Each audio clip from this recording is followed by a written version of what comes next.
Well, hola. It's good to see you guys. How are you? Welcome to the show.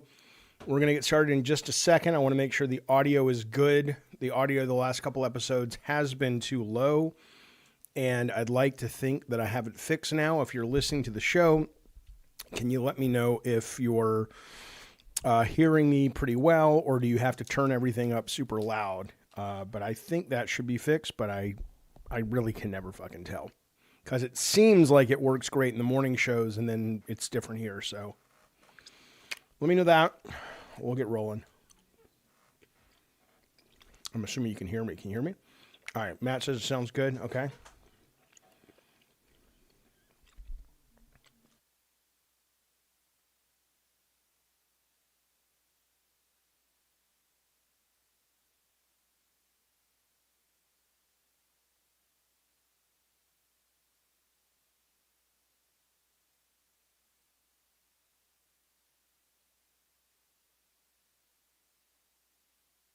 All right, my friends, let's begin. Welcome to gabbinandgames for the 25th of, what is this goddamn, the goddamn place called February. Here we go.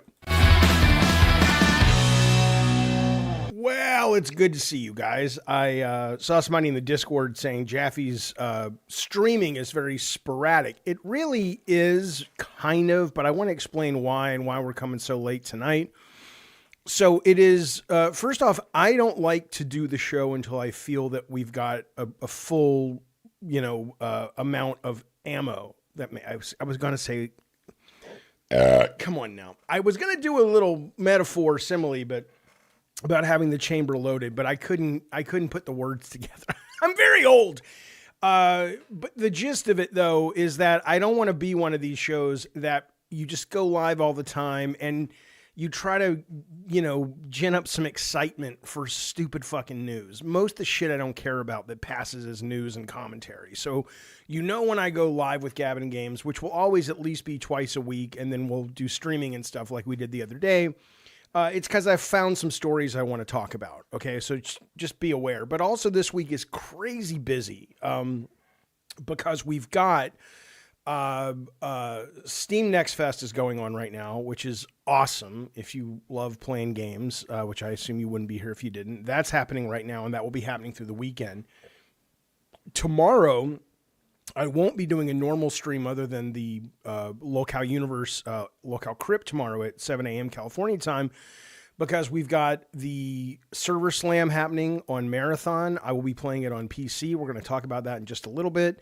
Tomorrow night, and I will be streaming that. Tomorrow night, I will be streaming at least the first couple of hours of Resident Evil 9, which we'll be talking about as well. I don't think I'm going to get into the Horizon Hunter-Gatherers thing. I'm part of that program, but, who knows why they select people that they do. So I'll probably be spending the rest of the weekend, if not playing Resident Evil, I'll be playing maybe Marathon if I love it. If it gets its hooks in me as much as Arc Raiders, that extraction shooter did. And I'll certainly be playing a lot of Steam Next Fest demos, although I think I've already found my favorite Next Fest demo, and we'll talk about that in just a little bit as well. So this week's a little cuckoo for Cocoa Puffs. We were also going to do a Jaffe Plays Jaffe over the weekend for members. That's moving to next week because of all the stuff that everybody's going to be playing this week. I assume more people would want to play and stream Resident Evil and Marathon and all that stuff. So that is what's happening. Oh, there's a Pokemon coming out Friday too. Okay. So Tim Duncan says the Horizon game is DOA. Well, it's not out yet. I mean, it's not even it's a closed, it's very early. Well, not very early, but it's early. It's probably not going to be 2026. Let's put it that way. This is their sort of, hey, let's just test it. Let's test the core idea, what's working, what's not. So, I don't have a problem with it. I mean, I think it looks fine. It looks potentially fun. I don't really like Horizon, though. So if I was a hardcore Horizon fan and I love the IP presented visually the way it was, maybe I would feel like, Like, I didn't really like the new Sons of Sparta for a lot of reasons, but not the least of which is the fact that visually it's presented, it looks kind of crappy, in my opinion. So compared to other similar types of 2D games. So will I be playing Crimson Desert? Oh, you goddamn right. I can't wait. I'm very excited for that game. It looks great. People who've played it say it's the real deal. How special is it other than just being loaded for bear with systems and stuff? That is what I think is still TBD. I think there is March 4th. A bunch of influencers. I don't know if I assume the press was invited as well, but I saw it related to me as sort of content creators. Got to play it, and the embargo is up on the 4th of March. So March 4th, we'll start seeing a lot of Crimson Desert impressions of what's pretty much the final version, other than maybe a day one patch going live. But I'm quite excited. I'm quite excited for it. Yeah, the best Carlos can give you in the chat is he says, it doesn't look crappy actually. It's like that's the most positive you're going to get out of Carlos this late in the evening. Hello, Real Blind Eye. Good to see you, buddy. Jaffe, what is your favorite God of War game that I wasn't a part of? Probably, it's between God of War 2018 and God of War 3. Probably God of War 3 because I do like that version of Kratos a lot and I like that world more. I don't really like the Norse mythology all that much, but I thought they were both fantastic. I enjoyed those very, very much. Crimson Desert? No, Crimson Desert is not out yet. Unless I'm getting the title wrong. I get their MMO mixed up with their title of this, but the one we're talking about is coming out in March at some point. Okay. God of War 3 was fun. Played the PS3 demo back in the day, says KP. Yeah, I love that game. I thought it was absolutely fantastic. And that was the first God of War. That's, I'm not going to get into it. I've already said my piece on it, but I do get frustrated when a lot of people think I don't like certain God of Wars, and they think it's because I'm salty or whatever. And it's like the very first God of War that came out that I wasn't involved in. You can kind of go all the way back and find my tweets and my videos. I was like, this is one of the best games I played all year. It's excellent. So no, I'm a huge fan. Did I like Dante's Inferno, which is a God of War clone? Oh yeah, I thought it was fantastic. In fact, I'm kind of bummed I can't find it right now because it used to be on Game Pass and it's gotten pulled from Game Pass. I don't know how to get it. I don't want to buy a PS3. I do have a fat PS2 coming, which will let me play PS2 and PS1 games with backwards compatibility. And it's not a done deal yet, but there's a reason for that, but I can't share it yet. But I'm excited to talk about why I'll be getting a PS2 pretty soon. So, but we'll get to that when everything's said and done. Okay. Okay. Let us get into a variety of topics that we have for tonight's episode. Well, like we said, we have tomorrow, we have the Server Slam coming. What's cool about it is if you like it, and it's a big if, but the people who have played the most recent one said it was good. If you like it, it sounds like, or it's definitely, it's going to give you a lot of unlocks that you won't get to use them in the Server Slam, but when you buy the game, depending on how much you play, you'll get some stuff. We'll talk about that. But if you're curious about it, this goes live tomorrow. It'll be 10 a.m. California time. So I'll just be wrapping up my Locale Crypt stream. I'll be downloading this. I'll be playing it on PC, and I'll start streaming it almost immediately because these kind of games don't really matter. I don't like to start off streaming single player immersive games, because I get distracted with the chat and I can't really tell if I'm enjoying it or not. But when it comes to sort of systems-based multiplayer, I'm super in. If you guys want to jump in games with me, I'm assuming I think it's teams of 3. I don't know, but I'll be playing at least, I can't tell you how long I'll be playing it. I'm not going to give it that much of a chance. If I play 2 rounds and I hate it, I'm deleting it and moving with my life. I don't, that's more than enough time to give it. But if it gets its hooks in me like Arc Raiders did, I'm probably playing it all day long. So this is tomorrow, California time, 10 a.m. Your time starts will obviously vary. It's a pretty beefy drop. They have 2 maps. I don't know what they are. Perimeter and Dire Marsh is what they're called. 5 classes. The Destroyer class, the Assassin, Recon, Vandal, Triage, and a Scavenger class, which I guess that's 6. 1, 2, 3, 4, 5. That's 6, actually.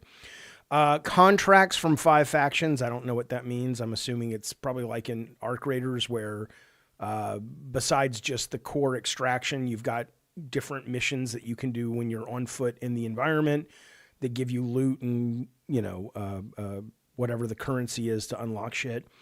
Early level progression and faction reputation skill trees. And then if you do the introductory mission and you make it to level 10 and then you make it all the way to level 30, you get stuff like implants, weapon chip mods, new weapons, the backpacks that you will be able to use in the final game when it comes out a week later. So, it's a pretty, and this runs until March 2nd. So you've got tomorrow and the whole weekend to play it. It's a pretty beefy fucking demo. And again, I'm excited because I remember how much I loved playing Arc Raiders for the first month it was out. And it was all I was playing. I couldn't stop playing it. And I was chasing all these little stupid things like backpacks. Ooh, I want that backpack. That motivated me. So the idea of actually, if I like this, spending a lot of time with it, so when the game launches, I'll have some of these cool loadouts. I'm pretty jazzed for it. But again, I can play it for 5 minutes and think it's shitty. I don't fucking know.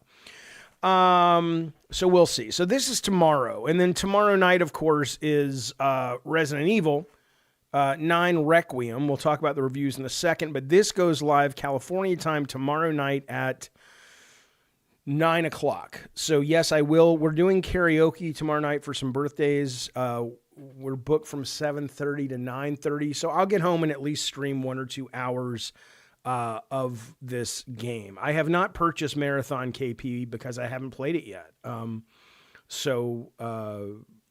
If I like the slam this weekend, I'll absolutely purchase it. But I will be purchasing Resident Evil 9. There was never any doubt, but now that I know that it's the reviews are pretty good, I'm all over it. I got to think about that. I'll probably play the first few hours on my own, and if I really like it, which I'm sure I will, and get immersed in it, then I'll probably start it again and stream it on Friday in the daytime sometime. So we'll figure it out. But I'm excited. Mothers of Mars says that is exactly why I'm in on Marathon. I hate wasting dozens of hours on a beta with no payoff. Well, we'll talk. Yeah, that's not why I'm playing it, but I'm playing it because I want to see if I actually want to buy the thing. But sure, no doubt. I mean, it's nice that they give you something on the other side. I played on Steam Next Fest, and we'll talk about it in a moment. But I played this one game, this pirate game. And it's all I was playing for the first 3 days because I loved it and I love it. And I got to the end and I did everything you could do in the demo and none of it transfers over. They don't even know when the game's going to launch, but I'm kind of like, part of me is like, I don't care. I'm going to go back and replay the demo just because it was so much goddamn fun. So, but I hear you. I absolutely hear you that, it's nice when stuff will transfer over. But in the case of that game, I think it's called Dawn Rose or something. The title needs to change. It's a horrible name. It's a great fucking game, though, but nothing's transferring. Bracer50, welcome to the Diet Coke Commanders, buddy. We appreciate your support. Thank you for being here. Why can't you guys be more like your brother, Bracer50? He supports the show. He pulls his ducats out of his butthole and says, hey, I want to keep this show going. If you want to keep the show going, we get paid in super chats, super thanks, gifted memberships, and all that good stuff. So we do appreciate it. A little goes a long way. And for every donation, I'll take off my bathrobe. Wink. Okay. All right. Resident Evil 9. Sitting at an 88. I've gone through a lot of the reviews. I don't have a membership anymore to the Washington Post. I need to re-up it. But Gene Park, which I'm glad he's got enough energy because he's dealing with chemo and all that, I believe. The guy played the game 9 times, 9 fucking times, which is crazy to me. But he gave it a review, and his review, the gist of it that I saw was it's really, really good, but the ending kind of is a letdown, and that's what I see. I see most people saying that the gray section, which I guess is the first part of the game, at least from what I've gathered, is excellent. It is just really good. It moves the genre a little bit forward. It's incredibly fun, well done. Then you get to Leon, which is the second part, and it's really good, but it is it's kind of cheesy and it's kind of a letdown. There's overt fan service that feels like I saw a number of reviews saying it's like it's winking at the camera, like, remember this? Remember we talked about the Master of Unlocking? And that seems to kind of be dragging down the score a little bit, which is it's not that both pieces aren't good.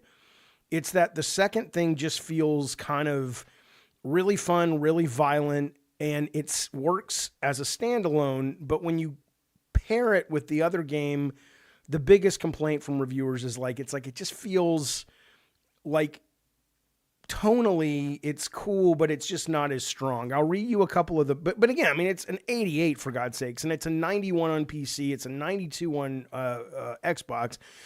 It's got beautiful, big, bold, happy hit written all over it. But most of the reviews have said it's not as good as the last couple of Resident Evil games. But, you know, I'm unless it's just a shit Resident Evil, all Resident Evil is good to me. But if you go to the mixed, because that's, you know, I like seeing what the complaints are because, you know, the positive stuff, great. You know, I'm expecting it to be great to begin with. It says the first half with Grace, this is from IGN Italia, Italy. The first half with Grace offers a tense, atmospheric survival horror experience that hints at a bright future for the franchise. The second half, however, completely betrays the promise, descending into a chaotic mess of forced nostalgia, nonsensical retcons, and a disrespectful treatment of its new characters. While technically polished and solid gameplay and great visuals, RE Requiem is narratively bankrupt, a confused hybrid that sacrifices logic for cheap fan service, a massive missed opportunity. So they gave it a 7 out of 10. You know, whatever. I mean, I'm still pretty excited. And that's there's like 4 mixed. Everything else is positive. So I call BS. It's worse than 7 and 8. Those games are so slow. I'm not sure which games you're talking about, Morgan. Which ones? Morgan says, I'm excited for Leon action. Grace will be the worst part. Oh, I see. Yeah, I mean, I'm down for both. I mean, I'm excited. I think the action in the Leon sections looks really cool and violent and fun. But you know, I get that if the Grace sections are mechanically smart or narratively deep or just really, you know, hit you at some level, and then you just get this kind of B movie, maybe it feels a little whatever. I'm with you, Addie Pie. Village was crap after Lady, whatever her name was, the tall lady. RE has been mid after 7. I mean, I loved Resident Evil Village, and I finished it, and I don't think it was mid or crap, but, you know, I don't think it was as good as RE2 or even RE3 Remake. I don't think it was as good as RE4 Remake. I did like 7, but I think I probably liked Village a little bit more, so... You know, and I think this is the highest ranked Resident Evil in a very long time. So I'm looking forward to it. I'll be, well, you know, this time tomorrow night or almost a couple hours from now, we'll know what we think about it, at least first pass. By the way, Mother of Mars, thank you, Mother of Mars, Mothers of Mars. Welcome to the Diet Coke Commanders. We appreciate you being here, mothers, and supporting the show, especially you're so far away from Mars. I know the delay must be terrible, but we appreciate you watching from the Red Planet. Thank you very much. Timmy Duncan of the Connecticut Duncan says Resident Evil 3 Remake was abysmal. I didn't think so. But I never played the original, right? So I understand that if you played the original and you're like, hey man, I missed these sections that they cut out, okay, sure. But I can tell you, if you came to Resident Evil 3 and you had never played it before, and I hadn't, as a game to play after Resident Evil 2 Remake, which was phenomenal, it wasn't crap. It may have been crap for you only in comparison to what they cut, but I thought it was a really great experience, a lot of fun.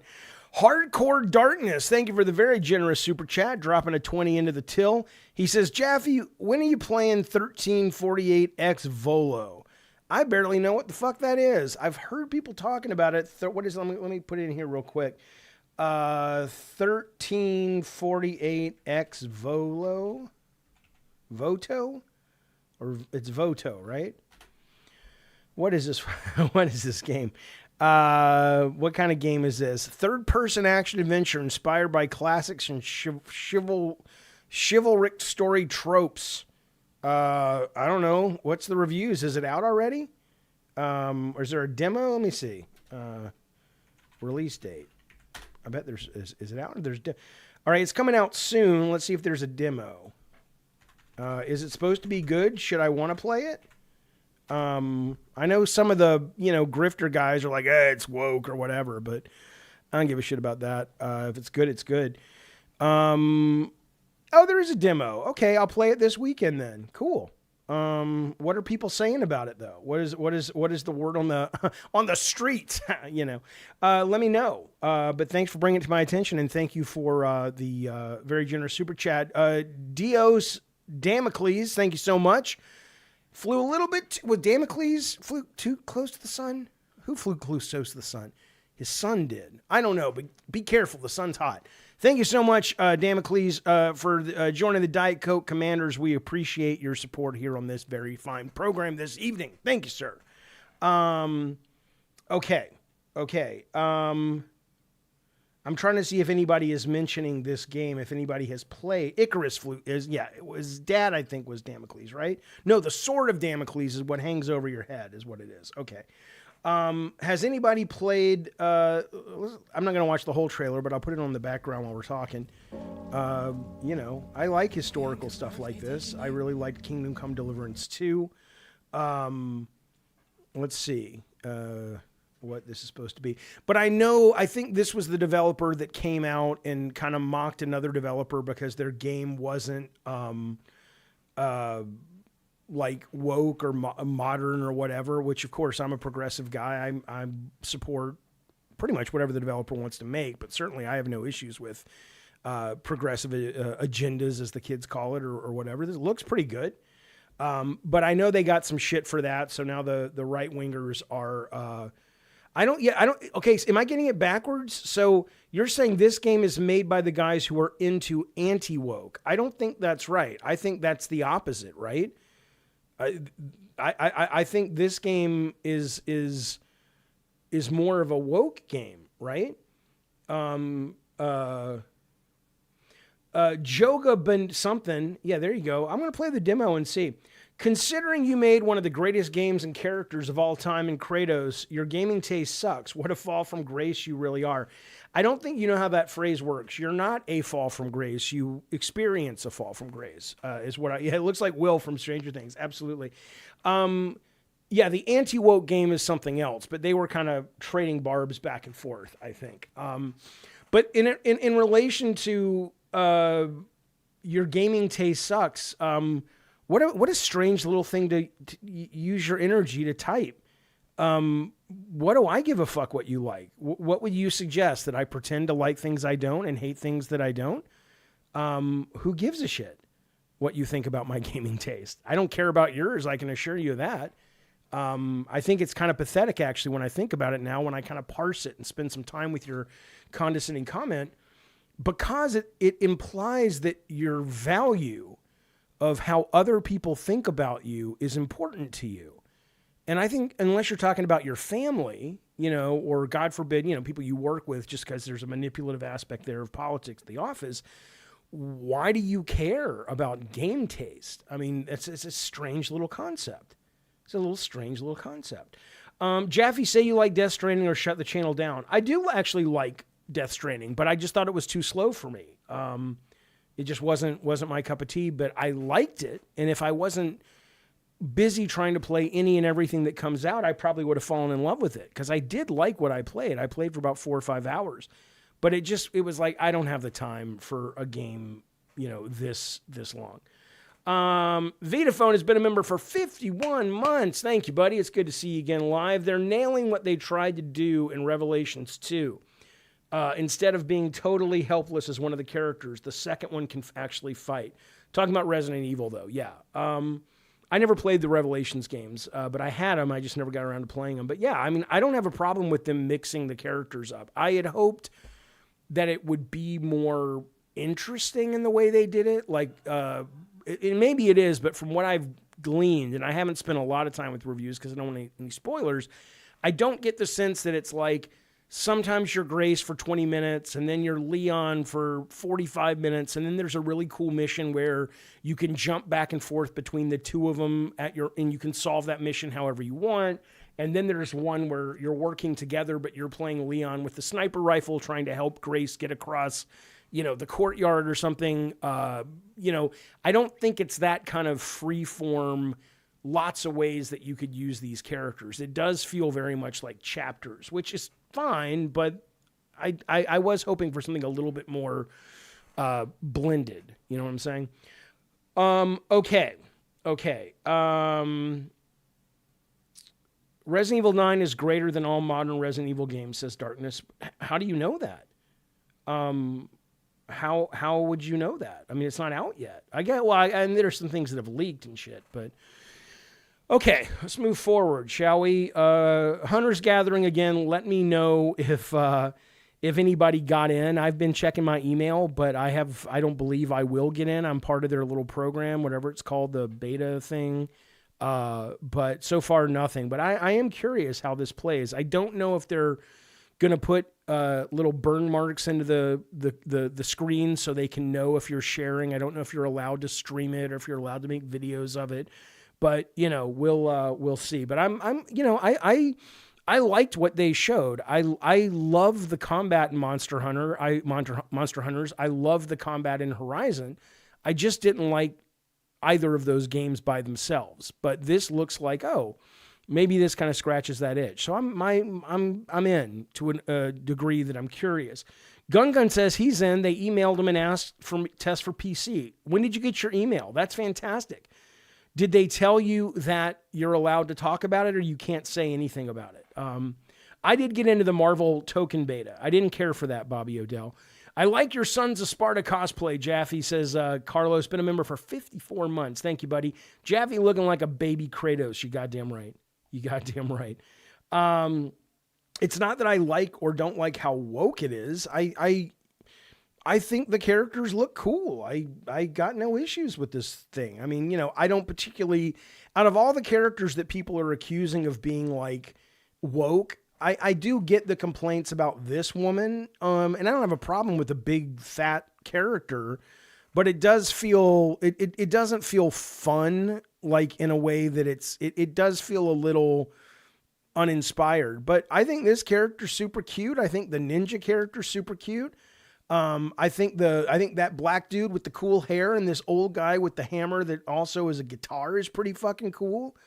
I don't know. It looks fun to me. It may not be. I like how they're doing their dungeons. I played a demo today. I played a demo today on Next Fest called, let me bring it. Let me see what this thing was called. We'll go to the charts anyway. Cause it's one of the popular ones. Where is this thing? Armistice. And what I did like about this, even though, I don't know if I'm going to spend much. It's like Hades, but it's a shooter. And there have been other games that have done that. It's not like no one's ever done that before, but I like that the Horizon Hunter Gatherers has a mode that is you and your friends going through kind of dungeons and having platforming challenges and puzzles and non-linearity based on what you guys want to unlock as you move through it. I like that mode in there as well. So there's actually a lot I like about what they've said for Hunter Gatherers or Hunter's Gathering or whatever. So I don't know if people are just hating on it because they just like to hate or there's a valid criticism, but I don't know. It looks fucking fun to me, man. Okay.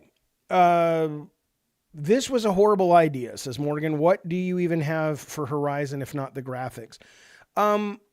Well, yeah, I mean, I understand. I don't know if making this game was a horrible idea. Going with this art style, I was talking to Colin on his show about this Monday. The only thing I can think of that makes the most sense is that, they were thinking, we need to make sure this can run because we are going to launch on PC. We are going to launch on PS5 that's not Pro. We're going to launch on PS5 Pro. We want this to have lots of players. And you don't want to have something that looks as brilliant as Horizon Forbidden West, which is a gorgeous fucking game. But a lot of people's computers probably wouldn't be able to run it, and certainly not run it at the speed of play that this is going to require. So, I I can understand that. I can absolutely understand that. But I did not like Forbidden West, and I didn't like the first fucking Horizon. I like the world. I love the dinosaurs. I love the combat. I love the graphics, but the single player narrative part of it, it's just, to me, it's a real fucking turnoff, is what I would say. Okay. But yeah, we'll see. Hopefully, Gun will be able to talk a little bit about it, or at least give us little winks and nods if it was worth his time, if none of you other guys get in. How much for more Evil Dead after the stream? I don't know if I'm going to have the energy for it. I'll ask me again a little bit later when we're getting to the end. I'll let you know. But thank you for asking. And Damocles, thank you, buddy. I know that's not your name, but Damocles. Thank you for the super chat. I like the split for Requiem. I do too. Too much action or being too helpless leaves me unsatisfied. That's why I enjoyed RE1 and Chronos. Nice balance. Yeah, but Chronos, which I've played more recently than RE1, it wasn't like, now it's time for stealth or slow play. Now it's time for action. It gave you the ability to play in a couple of different ways. This does seem like it's going to be, it's Grace time. It's Leon time. It's not, but we'll see. I mean, again, what are we not going to play it? I'm there tomorrow, 9:00 tomorrow night, California time. Mother of Mars says, I can't wait for the Hunter-Gatherers tech test. They only gave me PC access. That's what Gun got as well. So when did you guys get notified? I haven't checked my email in the last, hour. Is it recent, or you knew like 2 days ago you guys were in? I probably didn't get in, but okay.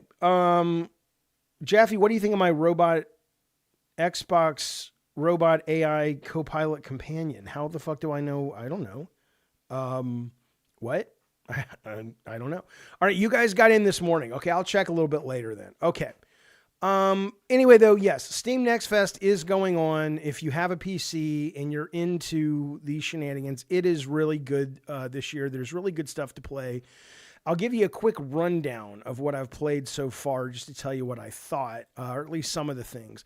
My favorite thing by far has been Windrose. It is a absolutely horrible name for a game. This is the demo I was telling you guys about that I could not stop playing. I finished it. I am probably going to replay it. It is just the ultimate pirate fantasy that I think a lot of people have been waiting for. It's not super simmy, so it's not like, because a lot of the times they make pirate games and they're like obsessed with like realistic sailing and shit. It's not that.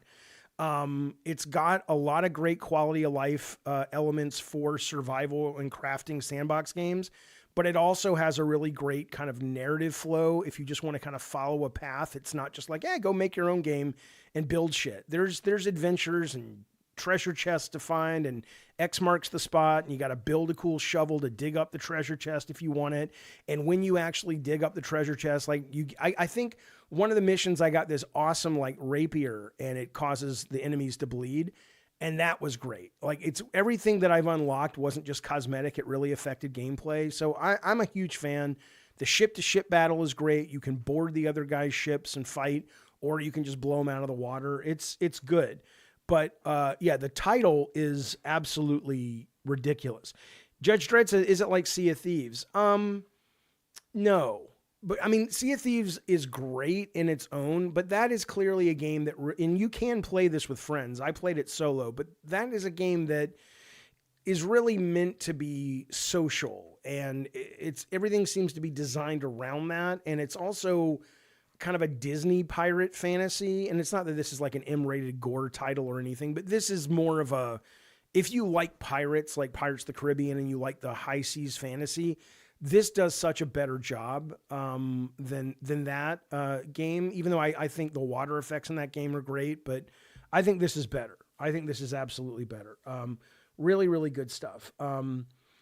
Okay. All right. So that is something I played and adored, but you can say I'm a hater. I know you're joking, but Windrose, the fuck does that even mean? Terrible title. It doesn't matter, but It doesn't matter in that you'll fall in love with it, like the title maybe Fortnite. Fortnite's a terrible title for a game too, but once it establishes what it is and you love it, if you happen to love it, you're fine. But still, it's a bad title.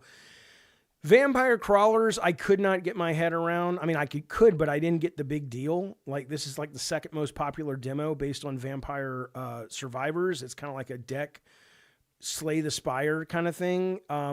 It's fine. I could not tell you why people are really loving this with all their heart and soul, but I played it. I played for about 40 minutes and deleted it. Replaced, we did on the show last week, was great. That's the cyberpunk kind of inside out of this world flashback. I played a game. Oh, by the way, I'm going to play 1348 now that you guys reminded me. This game, Archeron, is the game.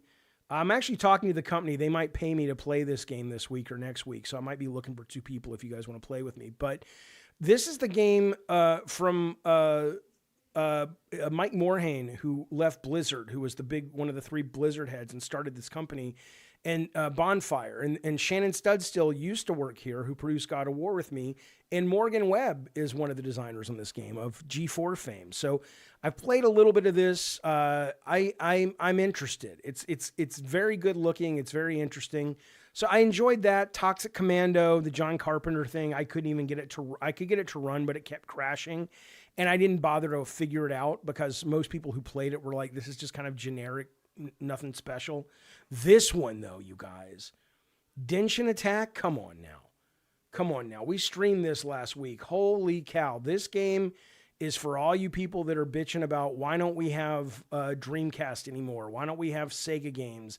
Games aren't like they used to be. Yeah, they are. You just got to know where to look. This game is so goddamn fun, and so just batshit delightful and creative, and I can't recommend it enough. It is an absolute blast to play. It is clever and fun and creative and just a breath of fresh air. I really, really recommend this. This is Genshin Attack.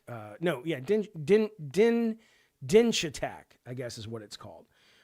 It's excellent. Absolutely excellent. And the demo is available right now. I don't know if it's on console, but it is on Steam Next Fest. So it's good stuff. Super Battle Golf. We'll get to that in a minute. What else did I play, though? Pragmata I've played. It came out a couple weeks ago. I love that. Excellent demo. I did not get the big deal about the Super Life of Goldman. I was excited for this game ever since they showed the trailer at one of Keeley's shows. It is beautiful 2D art. Really creative, but it's not very fun. He doesn't control that well. It's hard to tell what the background and the foreground is. It's so visually busy that while it's impressive, it kind of gets in the way of the play of it. It's obsessed with its story. It won't shut up. You can't skip the cutscenes, which are not very well performed. So it's one of those things that you want to love it, or I wanted to love it, but it just was like, what? Why is this? Why does it control so poorly? Why is it hard to? It's almost too busy visually, but it is neat. It is neat. If you're into games mostly for the art, you should check it out because it's a gorgeous looking fucking video game. There's no doubt with that. I played some other Scott Pilgrim EX. I did not like the Scott Pilgrim game that they put out last, but this one is much more akin to River City Girls with the way the maps work. And there's more, you can go into shops, you can buy things. You've got non-linear sections of the map that you're unlocking and stuff. And the combat isn't as punishing as the original Scott Pilgrim from Ubisoft. This is really, really good. Was it Ubisoft or THQ? I don't remember. No, THQ is Goldman. But Scott Pilgrim, the original one was Ubisoft, but this one is different. But I recommend this if you like these kind of games. It's much better. Don't let the license turn you off because the last one was so underwhelming. What else? Mama's Sleeping Angels. Yeah, it sounds terrifying. I played Anime Shop Simulator. I was excited for it, but it just plays like all the other ones. So I was just like, okay, I've played this game 1,000 times.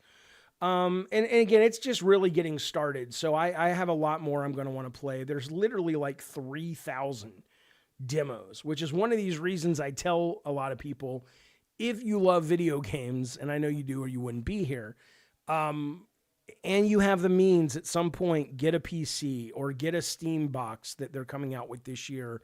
They do this Next Fest 3 times a year, man, and it's thousands of demos. And it's fucking amazing, the variety and the options to just try things with pretty much no risk at all. So I'm in love. I'm having a great time with it. I did play Obey the Insect God. I did play that. Here.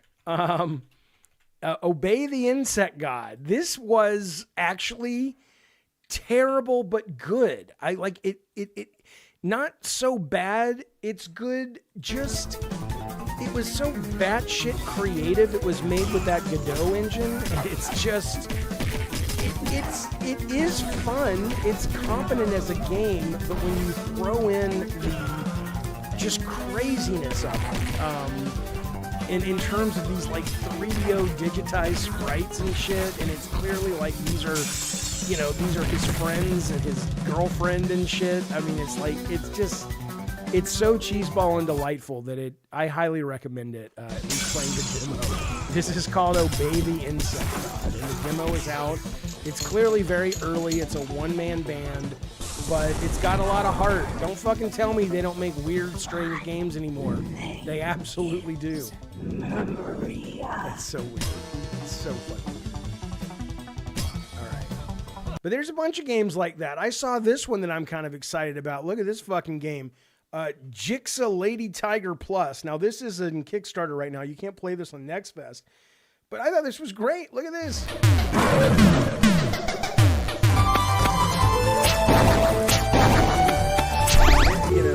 No sexual video games. Like when I was a kid. There you go. Look at it. Look at little Tish going back and forth.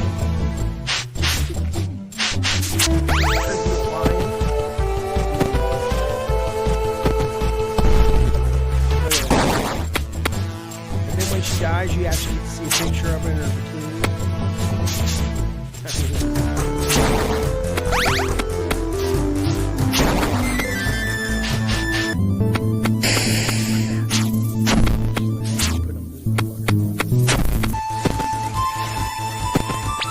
The idea. Let me see if I can get these. Jump here. There she is. Okay, it's not a real picture, but you get the idea, right? And then I did play one other thing at Next Fest, which is this thing called. Let me find it real quick. It's this fucking werewolf game. Hang on. And talk about, and it's not even bad, by any means. It's just very early, and it's, it needs some work, but, Werewolf the Inner Beast, and it is total tits and ass. You can have her take showers. She's totally not wearing, any clothes at times. You can have her running around naked and stuff. Her boobs are bouncing everywhere. So, I mean, again, I don't know. I get that these people are, they complain a lot about where the T and A. But what's funny about it, and I guess we'll jump to this. We'll get to the Xbox thing in a minute. But, this is the story. Uglified female characters are destroying gaming. This person tweeted, Returnal would have sold more PS5s with a beautiful, sexy protagonist. And then they kind of put this together. And then I got this because this guy was tweeting, these are people who wrote this that have never talked to a woman outside of the internet. But what's interesting to me about this and frustrating about this is that, here's what I'll say. Okay. And I'm going to, let me get a bit of the bubbly here real quick. Okay. So, okay. So there's kind of I'm of two minds on this, right? Because people have been talking about this and complaining about this forever, or in the last 5 years. Where are the sexy ladies? Everything's so woke, blah, blah, blah. The problem is, if you look at this suggestion, which is the woman on the right is an improvement. Okay, Do I want to have sex with the woman on the right? Sure. Do I want to have sex with the woman on the left? Not at all. But why that is the barometer or that is the litmus test for these people, I do not know. Okay. I think if Sony would have put out Returnal and she would have looked like this, it would have been a laughingstock for that game. You can put her in Stellar Blade, but it just shows how sort of simple-minded so many of these people are on the internet that demand this, which is like, you understand that there's nothing wrong with TNA and overt sexuality if it fits the product, but you can't just slide in these people. They're the ones that are always complaining about, I don't have a problem with it if it, fits the story. It's like, well, in the case of Returnal, if you haven't played it, she's not going to be running around like that. She's not going to be looking all happy and put together. It's a traumatic event that the whole game is based on in this woman's life on the left. Plus, I think it's just cheeseball. I think if you're making a game like this and you're trying to make something that feels more like Alien, or you're trying to make something that feels more, narrative heavy and based on the inner life of a specific character, and these fucking morons online want her to look like that, it just shows what a sort of, mental lightweight you are and how unintellectual you are about consuming anything. Okay? So on one hand, I will say that I think this is incredibly stupid, this tweet this person made, even though, sure, she's a much more attractive woman. But do you know who comes along and actually made me realize that for the first time, I think, in his life, he had a point? Which I can't stand this guy. He's been on my show, and I didn't really know who he was up until he started becoming this kind of, just one of the worst grifters out there, which is this Grums guy.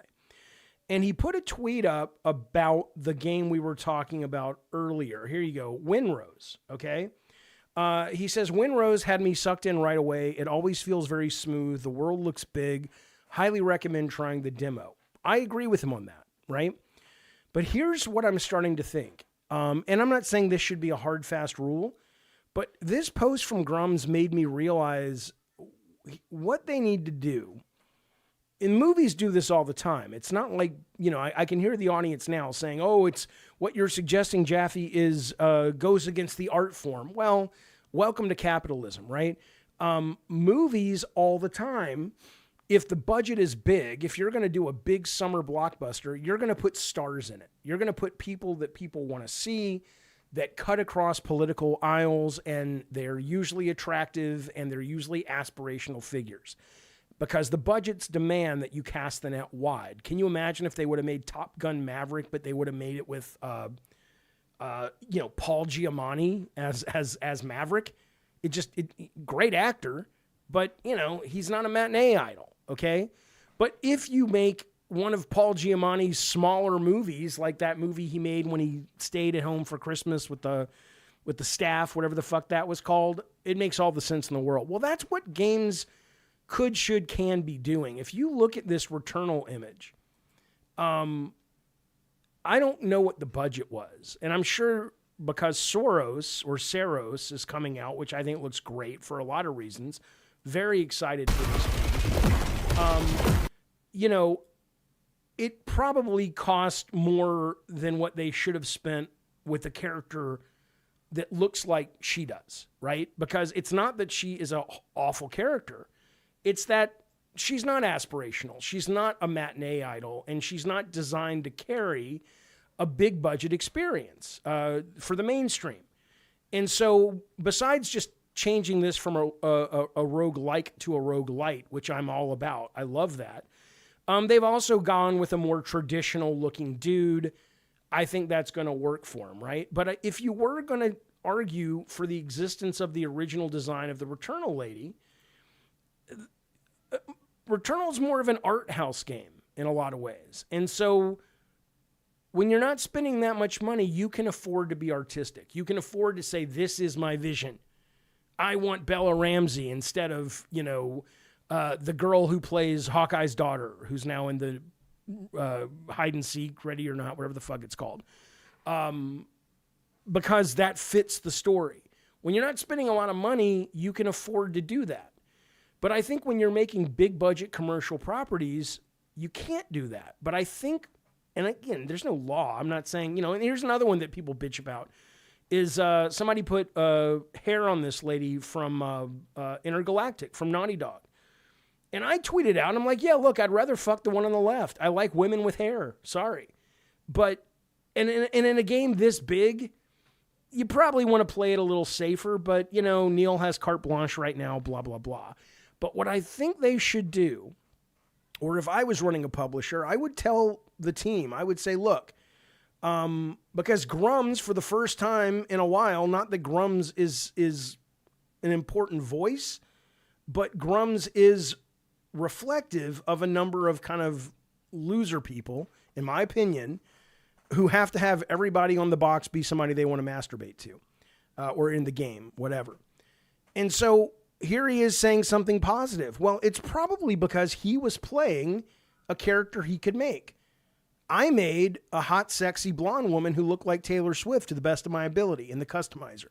That's the kind of character I like. I want to walk around and see a sexy pirate lady. I don't know what Grums played, but it's almost like if you're a publisher at this point and you're making these big budget games, you should just say, look, we're doing customizable characters. If your budget's over $30 million, we're doing customize. You can still have the story. You can still have all the voice acting and all that shit, but we're not gonna run the risk. We're gonna make it as mainstream as possible for everybody. So if you like the woke stuff, make a woke character. If you like the kind of traditional meat and potatoes, 1950s, I wish we could go back to the MAGA times or whatever, for some reason, make that character and everybody will be happy. I mean, who the fuck ever thought we'd see Grums happy about anything? One of the most miserable son of a bitches I've ever come across on the internet in my goddamn life.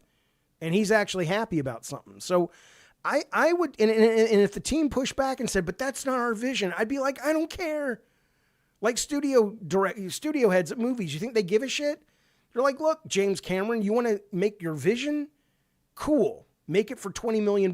Make it for $30 million. You want $500 million of the studio's money? You're going to have to play ball with us because it's an investment. That's how I think we solve it. And God forbid, Grums helped us see it. But sometimes the stupid morons can be, broken clock twice, right a day, right, all that shit. That's what I would fucking say. JSD, thank you for the super chat, buddy. I appreciate your generosity, always supporting the shows. Thank you very, very much. I appreciate that very much. And then Film Gamer X has been a member of the Gods of War for 30 goddamn months. He says, I'm excited for Resident Evil 9 tomorrow night. Me too. Who are you looking forward to playing with? Leon or Grace? Also looking forward to Fatal Frame. Oh, is that next month, Fatal Frame 2?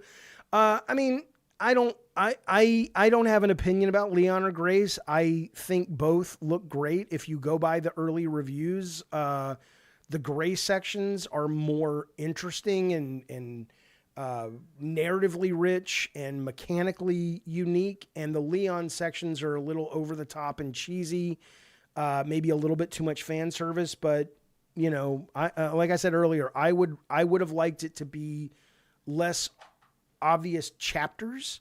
Like now it's time for Leon, now it's time for Grace, and those are long sections of playtime.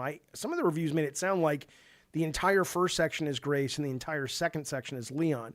I would have enjoyed, I think, more of a marbled experience with back and forths and sometimes choosing and all that shit. But no, I'm super in regardless, though. I'm quite excited for that game. Jaffe likes to categorize everything that he doesn't agree with as being MAGA. For the new viewers in here, when he says the term, just ignore it. That's from Stick Solid. I think Grums is very much MAGA, which is ironic given that he's a guy that most MAGA people would probably go, you ain't American, go back to your own country. But no, I think look, it's a business. You have to make money. There is a meaningful portion, not the majority, but there's a meaningful portion of the audience that says, even though I think they come off as knuckle-dragging mouth breathers, I need all my girls in the game to be purty. I had one guy I saw on Twitter the other day say, I'm trying to think what the game was, but they said, I'm not going to play that game because I don't like to play as girls. And I'm like, it's a game, man. You're not dressing up in a goddamn dress and wearing lipstick and going out on a date, you're playing a video game with the lady who happens to be the star. And it's like, nope, it's too far for me. Do I think those kind of people are morons? I do. I think more importantly, they're just not very self-reflective humans. I think they're really shallow and basic, and it's unfortunate.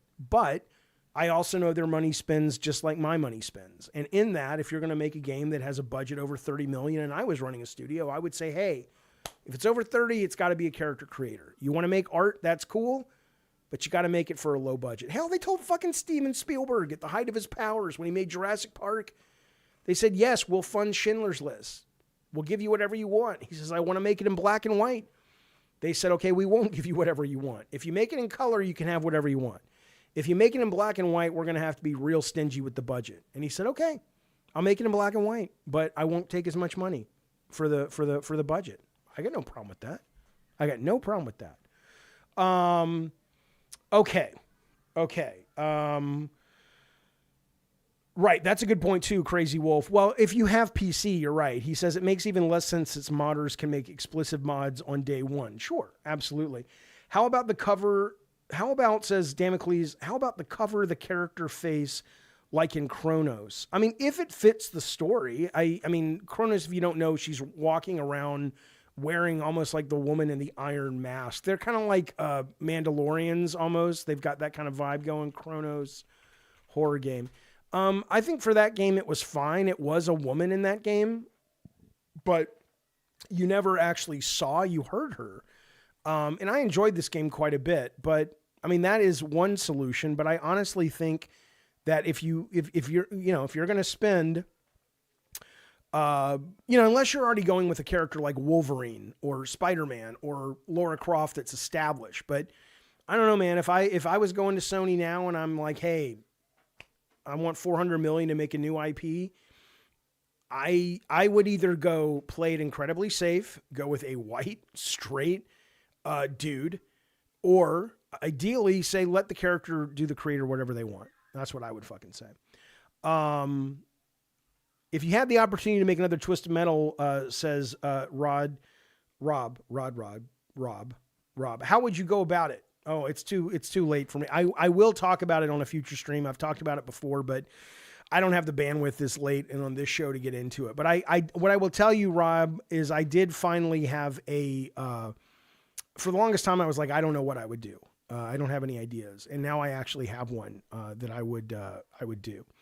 Okay. Let's move on, though. I did want to mention that, though. Let's talk about this Xbox thing real quick, if we can. There's kind of two parts to it, right? There was an interview with the new...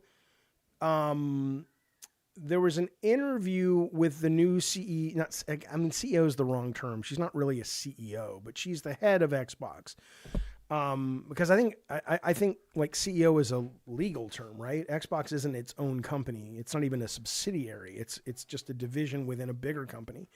But anyway, this woman, Asha Sharma, who replaced Phil Spencer, and Jez Corden did the interview, and I want to talk about, Kind of Funny's response to it in a minute. But I will say, though, the reason I didn't rush to my computer like a lot of other people who do this to make a video about it and talk about it is, to me, it's a big ball of who gives a shit. Like, she's saying a lot of interesting things, but she's also saying a lot of things that contradict themselves. She talks about some of these Xbox fans are out there thinking, and it is just so dumb, but they're actually out there thinking that what she's saying is you're never going back to the days when you had an Xbox 360. You were a kid, you were a teenager. Those days are over. Let it go. You can still love games, but this idea that Xbox is going to return to having exclusives and they're going to be all about the console and that's the future and they're going to take it to Sony and they're finally going to win the console war. Those days are so fucking over, right? And if you read this interview and parse it, she's saying a bunch of nothing, right? She's saying, oh, we care about the fans. Of course she's going to say that. We're not abandoning the console, and they're probably not. But then in the very next sentence of the quote, she's talking about how In fact, she says, we also know there are a lot of players who aren't on console or our hardware, and I want to deliver great games to them too. Right? They're not changing that.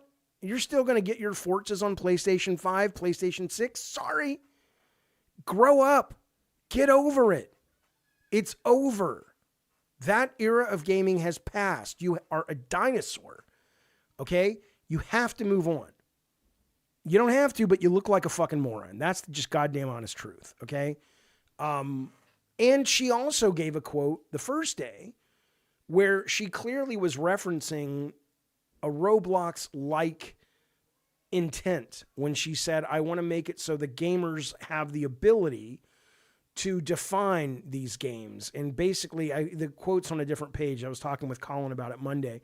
But the exact words escape me. But the paraphrasing is, I want developers to feel entitled and empowered to make content for us. And we also want the gamers to have the same experience, to be able to do that. If you don't think these guys are aiming for Roblox type daily active users, you're not paying attention, because they are. Now, it doesn't mean that the Xbox is going to maybe have a console that they feel is going to have amazing hardware, and maybe they'll have a 3-month exclusive window. Sure, probably. They'll probably try to get the best of both if they can afford to. But this is really a stupid interview in that they're saying nothing. Like, what's the point of even asking these questions, okay? But at the same time, we go over to Kind of Funny. And Kind of Funny, this guy Blessing, I'll just play you a little bit of what he said. He was not happy that Jez Corden of Windows Central or whatever his beat is, not beat, but you know what I'm saying, his magazine, his publication, got this interview. Here you go. We got to talk about Xbox. Big article just came out from Jez talking with. Don't get me started. No, nothing. Where they said nothing. Blessing. Did you read my mind? They said fucking nothing. Oh my Blessing! But also, listen, I'm not trying to talk shit. I'm not gonna talk shit. I was gonna talk shit. I'm not gonna talk shit. Well, here's the deal. Yeah. It's a nothing burger because, simply put, she is coming into a new role. She has a lot to learn. Mm-hmm. It's like that little Uzi Vert. I just got here like yesterday. Yeah, I just got here yesterday. Literally, I'm just out here. This is my new job. I just got here. I don't have much to say. Yeah. You come back, okay? And that's simply how this is. She is coming into a new role. She has a lot to learn on top of everything. Yeah. But, like, she's not making decisions tomorrow. So, like, you're going to wait some time. Here's my beef, right? Tell me. You know, you had gamesindustry.biz. You have Bloomberg, Jason Schreier. You got The Game Business, Christopher Dring. Yes. You got you have IGN. You have a list of people that you can go to have that first big interview, big conversation, lay out like, all right, where are we at with Xbox? I don't know. I feel like the place that you went isn't the place that you go if you're trying to have like a good interview. If you're trying to get something that is Windows Central? Jez? Windows Xbox? Central. It has Windows in the title of the website. Here's the deal. I don't go to Jez for my fucking objective journalism about a big corporate shakeup at Xbox. It's just a Don't piss me off.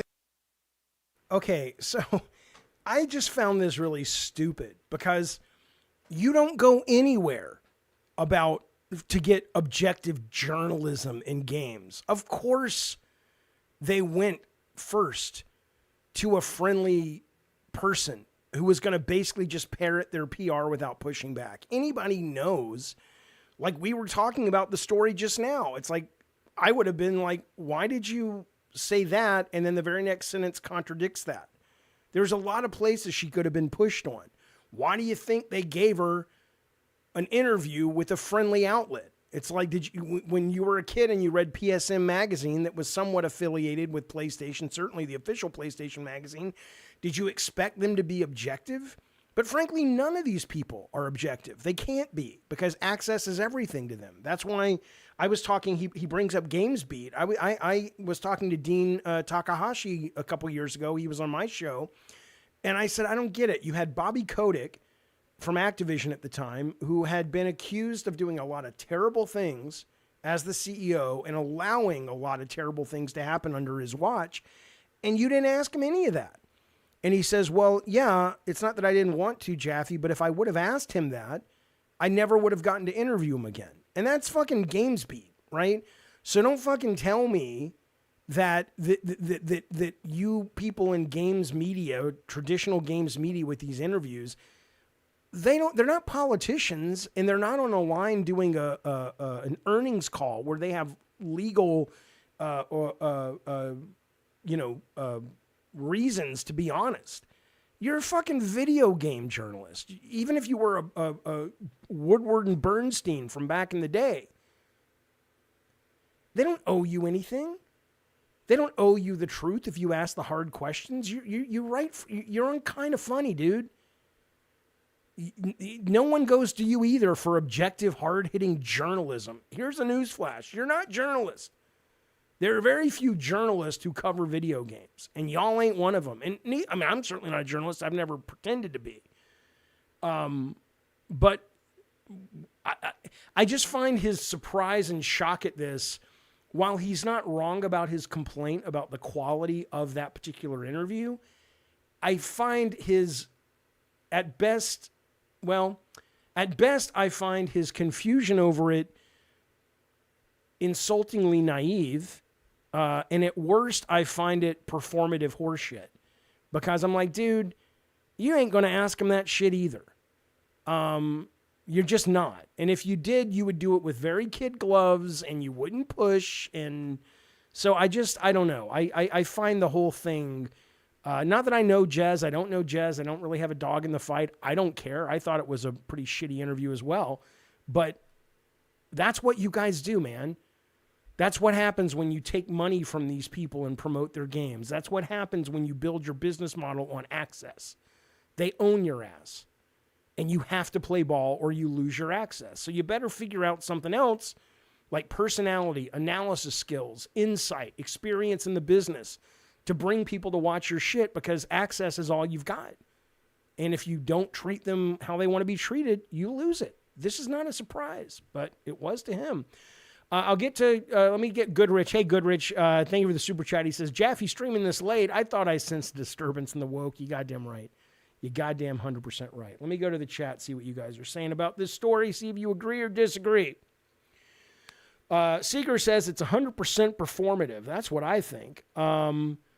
He's maybe not surprised, just being exclamatory about it. Victor Lucas and Gene Park are probably the only real ones left. I don't think Victor Lucas is a journalist. I love Victor Lucas's stuff, but I don't think Victor is not the guy people go to, maybe in his reviews, but Victor is a sweet, nice guy who always, whether he really believes this or not, I think it's 50-50, because he's also been in the business for a while. You don't survive as long as he has without being shrewd. But I think he's like, look, I'd rather just focus on the positive. So it's not that he's not asking the questions because I think in Victor's case, he's like, that's just not what he wants to talk about. He's just, he wants to see the best in everybody. But I do think that I would agree that Gene would ask some more pointed questions, which is probably why he didn't get the first interview. Jason Schreier is hard to say because I don't see him interviewing a lot of people. I don't like Jason Schreier at all. I think he's an asshole. But in terms of him getting some scoops, that's pretty good. But I don't know if he's a good interviewer, because most of his stuff is more like, hey, these are my 10 sources and I built a story around those sources. But have you guys ever watched him actually sit with someone? Maybe he has. I'm not privy to that information. Damocles said they had Todd Howard on recently and gave him softballs. Yeah, well, there you go. There you fucking go. BT Maverick says, Jaffe, did you get that from my Twitter post? I don't know. I mean, everybody was talking about this today. I got it from Hunter. You're on it too. Let's see.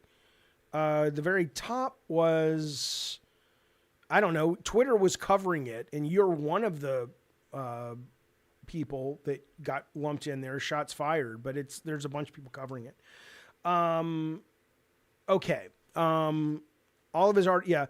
Well, all of his articles talking about Schreier are based on his interviews. It's different, though. Of course, he has to pick up the phone and say, hey, talk to me about this, that, and the other, in order to build his articles, that I do believe he's never been accused of them not being factual. But that doesn't mean he's a good interviewer as it relates to sitting there and the content itself is the interview. But Right. Todd won't do a hardball interview, says Brad Skagg. I don't know if that's true, but why would he?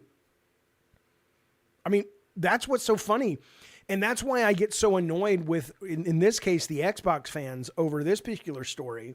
It's like, well, she said this. She says we're going to go back and care about the fans. And I'm just like, and I don't hate to say it. I like saying it because sometimes it just feels good to be smarter than these idiots. But this, how many more times are some of these fucking video game fans? I mean, are they stupid? Is that what it is? It's like, you're being played, guys. You're being marketed to. And these people now will take what was in this article and they'll just eat on it for months. But she said this, but Phil said this. It's like, man, they're not your friends. They're marketing to you. They're selling to you. I mean, are you that fucking media illiterate? Do you really think these people are out there telling you the truth? What's the matter with you? I feel bad for them in a lot of ways. But maybe they're development, and I'm not saying this is a joke. I feel for people that struggle with developmental issues or learning issues. Maybe they just have learning issues. Brand loyalty is a powerful thing, says Willis. It's not so powerful that when you get over the age of 12, you should not be able to discern it and identify it and walk away. Damocles says tribalism reigns supreme for most people. Not when you know enough. When you know better, as Maya Angelou said, you do better. You know now. You absolutely know now what this is. You're not 12 anymore. You're not on the playground. Stop believing this shit. And I'm telling you, I was in the business, you guys, for 20 years. I did it too. I go back at some of my old interviews and I fucking cringe like a motherfucker because I was just totally playing these people because that was the job. You were selling. You're a used car salesman when these interviews happen. These are not hard-hitting interviews. This is not Frost Nixon. It's business. And it makes me really sad that a lot of our gaming colleagues as gamers, our gaming peers, are so goddamn stupid.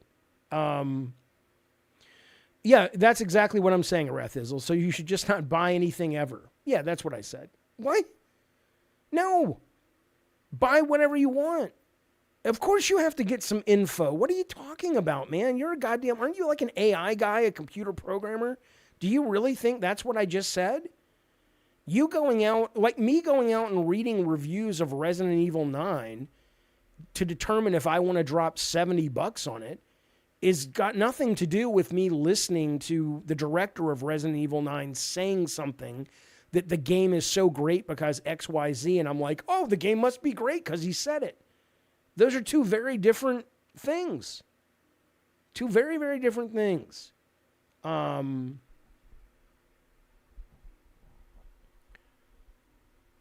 Okay. I don't buy into the corpo bullshit. I wouldn't buy into any of it. It's all horseshit. It's all horseshit. And I know people don't like to hear that. I know. You like to be fans. I know.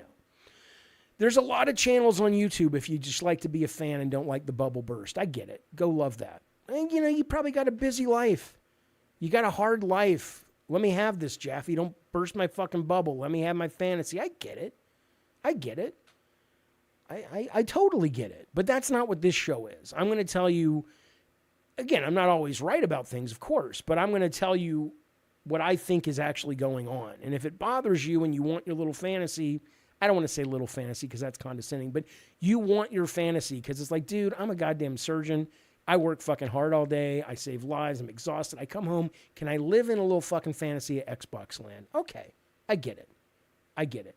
Stick Solid, the moron.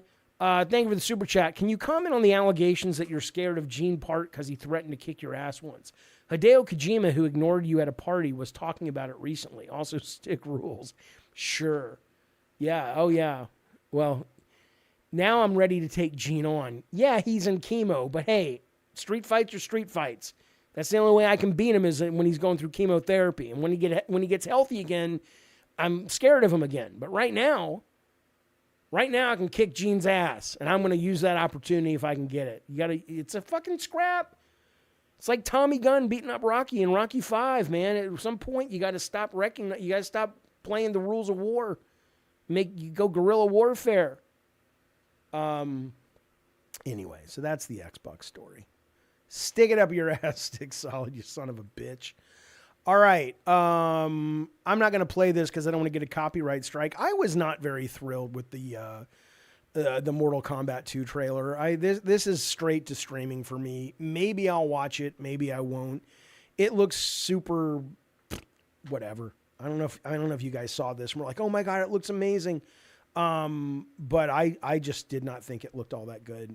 They dropped this today, by the way, if you're curious. It's, and I liked the last Mortal Kombat, and these movies just aren't very good. They're fine, but at some point you just have to go, life's short. I don't have time to watch this crap. It just looks generic and boring. Oh, I agree. The Street Fighter movie, what we've seen so far does look a lot more interesting. 100%. But anyway, that came out. Yeah, Carlos says it looks boring as hell. Oh, look, says Arathizel, they are just marketing Mortal Kombat to you. You should ignore it.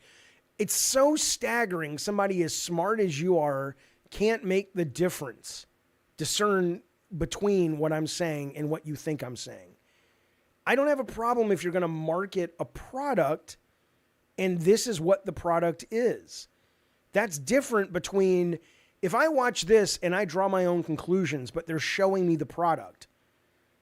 That's an honest exchange for the most part. I mean, trailers are manipulative, but you should be able to see through the manipulations by the time you're over 20. That's very different than them interviewing the director and going, this movie has the best, most gory action you have ever seen, and going, oh, I'm sold. I haven't seen anything to imply it's true, but the director, who's totally vested in biased, and wants me to pay money to watch his movie, is telling me it's got gore in it. I'm in. So, no, you're wrong. Although here's John Campia, who's does a very successful movie channel. He says new Mortal Kombat 2 trailer is amazing. Okay, your mileage will vary. I don't know if you guys saw this. I couldn't tell you if you liked it or not. I thought it was junk. Not junk. That's wrong. It wasn't junk in that it seems like it's totally competently made. It's fine. But it was junk in that it seems so uninspired and just so in one ear out the other kind of thing is what I'm saying. I want to say this. There's this one guy who this Detective Seeds guy who's been talking to people. Is one of the reasons. I mean, again, no one ever even asked me, but I would never want to be a reporter. All day long, you're just chasing down. You're only as good as your last story, and you got to get people talking to you. Some people love that shit. I would want to jump off a building. But anyway, he's been talking to a lot of these people at Blue Point, and what I took away from this was when they thought, they if you've read this, they thought they were going to make Bloodborne. And then that didn't happen, and they worked on Ragnarok a little bit, this, that, and the other. And then they got to a point where they were pitching Sony.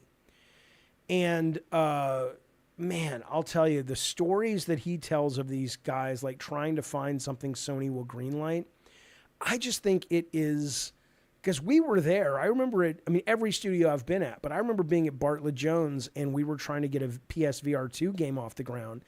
And we had Sony come in, and we were like up all night long, 4 or 5 nights in a row. And they came in, and we had all the art for all the different games we were pitching. And it was just like, please like one of these. Our very existence is built on the fact that you're going to like something here. And it's just such flop, sweat, desperation that no real creativity can thrive in that environment. And I look at this situation with Blue Point, and I go, these guys were clearly a talented team, and I understand that it doesn't work like it does in the movies, and it certainly shouldn't. Like, it shouldn't be these publishers are out there buying game design documents or anything, because nobody reads them, and it gets thrown away almost immediately. But I do wish that there was a business for like 10 to 30 page outline treatments for a game that you could pitch studios, and it would be like, so it's not just an idea, it's thought through, there's loops in there, it's an experience document that's valuable, at least to start a team. But then you could kind of go, okay, we don't know what to do with Blue Point right now, but you know what? We've acquired this design from the guy who made, he was one of the designers on GTA, or he Cory Barlog's not going to make this, but he designed this and he sold it to Sega. We want to make, and we bought it, and we want to make this with you or something. Because the idea that an entire team is going to get shut down because in their time of utter non-creativity, because you're desperate and you're terrified of losing your company, you're not in a good place to be creative. So of being like, oh, yeah, that should be a thing. It shouldn't be these companies live or die because they couldn't please whoever happens to be in the green light meeting on any given Sunday, basically. So that's what I would fucking say. That's what I took away from this Detective Seeds Blue Point thing is what I would say. It brings me back to those days where we were desperate to have Sony say yes to something. And man, that is no bueno when it comes to being creative. It's not a good look. Why did Phil Spencer never compel Activision to make a new open world Call of Duty map, says Golf Franchise? Thank you for the super chat, buddy. Instead of being stuck with Verdansk for 10 years. Oh, in Warzone or something? I don't know. I mean, I don't know. I'm not I appreciate the super chat, of course, and you're supporting the show as you always have. I just don't I don't know if have fans been asking for that. I couldn't tell you. I don't really follow it all that much. So I don't have that data, my dear friend. KP Projections, thank you for the super chat. Altered Alma on Steam, Metroidvania with dating. All right, I'll check into it. Albacross says, in creative fields, pressures create diamonds, but also cracks foundations. Yeah, when you are in that blue sky phase of trying to come up with something, the last thing you need is that sword of Damocles, as we were talking about, hanging over the entire studio. You can't create with that. You just can't fucking do it. Yeah, I did. I don't know. Hey, JSD, buddy, thank you so much for that super chat. Very, very appreciated. Thank you, sir. Thank you for that. What is your favorite pitch that didn't get greenlit? Jaffe, says Carlos. Of mine?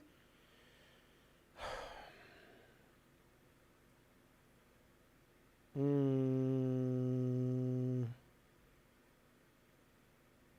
sure I'm forgetting a lot of things, but the most recent one. Okay, so we did a demo for Sony after Drawn to Death failed. I think we were calling it Tornado Ball or something. And it was like Rocket League, but you were playing it with this inflatable ball. It was like, there's a video up on my channel if you want to see the rough cut. And you've got air guns, so you can suck and you can blow it. And it was cool, you know. And we did that because we didn't, it took us a while to come up with something that we really liked. And we knew Sony wanted a game like that. So we're like, fuck it, let's do it. But almost a week later, when the pressure was off, we came up with the game. And this is, I don't even know if Fortnite was out as the Battle Royale, but everybody was playing PUBG. And we said, let's do PUBG, but let's do it on a giant space station that is being pulled apart as it approaches a black hole. And there's only enough room in the escape pod for like 4 people.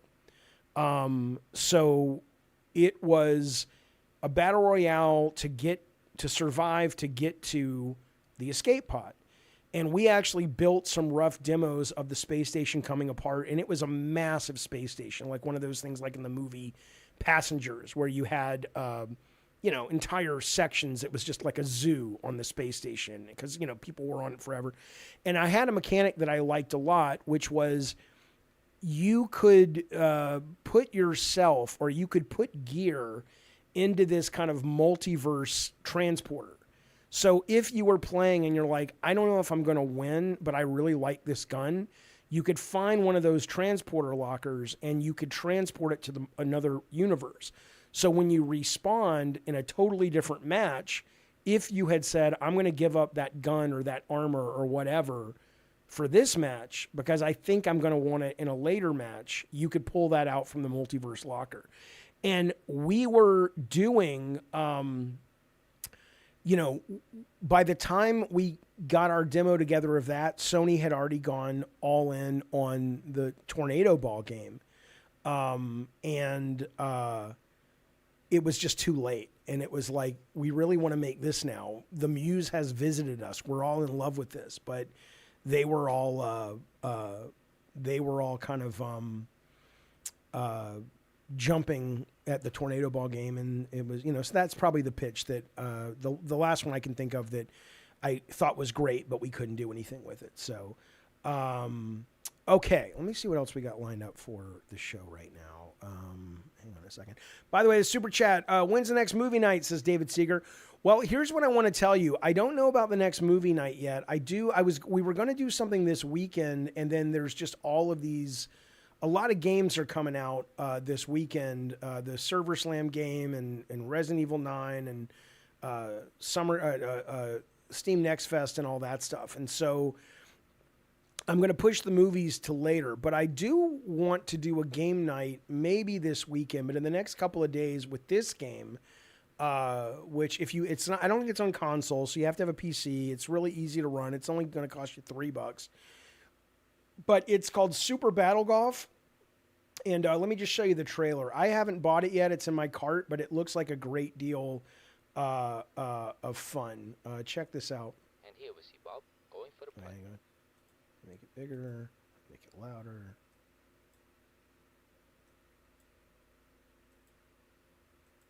And here we see Bob going for the putt. Does he have what it takes to finish?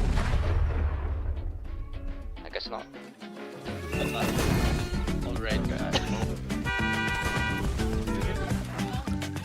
So it's basically golf, but you're all playing at the same time.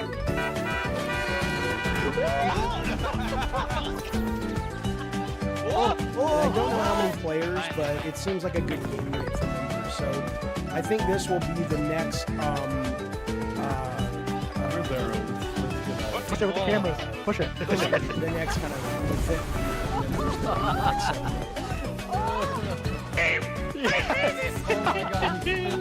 How did I keep shooting him? Oh. No way. Yeah, Addy Pie says he's been playing it for 10 hours. Everybody, yeah, it's a real big hit game right now. As the kids call it, it's friend slop, but I like friend slop games. So I'm super in, and it's really inexpensive. So it's not free, unfortunately. So you'll get paid for it. But if you want to play, be a member at the Calypso's Cult level, and we'll do a game night in the next week. So. It's not really battle royale. It's golf. I haven't. I mean, Addy Pie could tell us. I'll find tough. But my understanding is it's not like last man standing. It's literally the score of golf. It's how you score golf, right? I'm looking forward to playing. Yeah, it'll cost you. Okay, I was wrong. $6, $7 basically. So, I don't understand. Where did it go? Somebody said, why are you promoting this? Is that what you said? Are you asking me that? What's wrong with this game? This game looks fun. But maybe you weren't talking to me. I don't know what to tell you. Super Battle Golf seems controversial. Why? What's controversial about it? Oh, yeah, sometimes I'm sorry. The mic was too low when I was playing. Yeah, sorry about that. Okay, but anyway, so that's what I know at the moment about that. Let me see if. I also played this. I played This pissed me off. I love this idea. Let me turn the volume down. I love this idea, which is you're basically a secret agent dog, and I'm like, okay, this is great. How could you not want to play this fucking game? And And the demo's out on Next Fest right now, and I downloaded it and I played it, and it just, I deleted it before I even got, I just can't with this shit anymore. I don't understand game designers. The game opens with a tutorial that is in one of those Metal Gear Solid VR kind of tutorials, right? And I'm just like, are you fucking shitting me with this? You know, there's like virtual reality, like really dull, no personality, nothing inspired. And then after you go through the first tutorial, which is just the most basic motion, then it's like, now let's have a tutorial about stealth. And I'm like, motherfucker, I don't understand some of these fucking game developers. It's like, it's so unappealing to do shit like that. Is at the beginning of a game, let me fucking play and be the dog, and you know what? I'll figure it out. And if not, embed the tutorial into the game. Nobody wants to fucking sit there and play through a fucking tutorial, let alone a tutorial in a dull as dirt environment. So I fucking deleted it. For all I know, this is game of the year, but I'm sorry. Maybe it's just me. I don't have the fucking patience anymore. I just don't for this shit. What I do have the patience for is my new best friend. Here he comes. He's a really weird guy. He likes to travel the highways and byways of the information superhighway, bringing us weird stories about the world of video games. Here we go. It's your friend and mine, the Internet Hobo. Maybe. Come on now. Wait, no. Get back there. He's got a whole theme song and everything. Get back there, you old son of a bitch.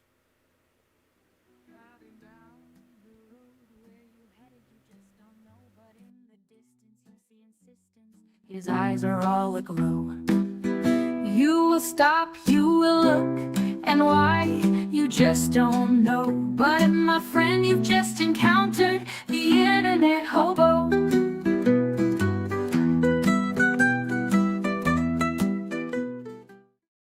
All right, there he is, the Internet Hobo. It is time to see what he has pulled out of his nasty smelling bag tonight. Let's check it out. Okay. What do we got? We got AOC. This was pretty good.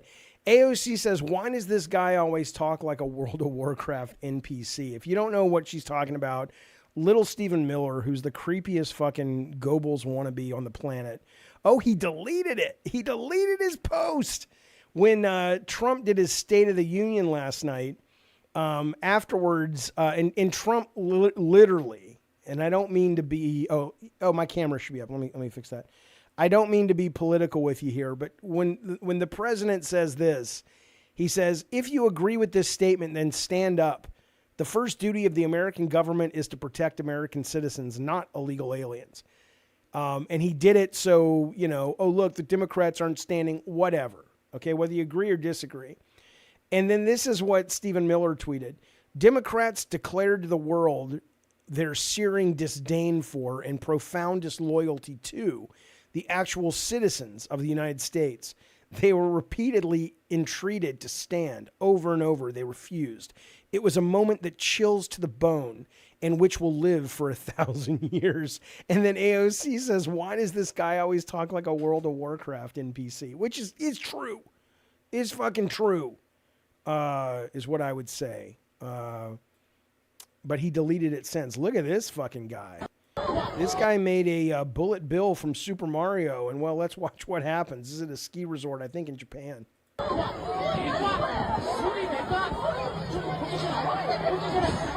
go well.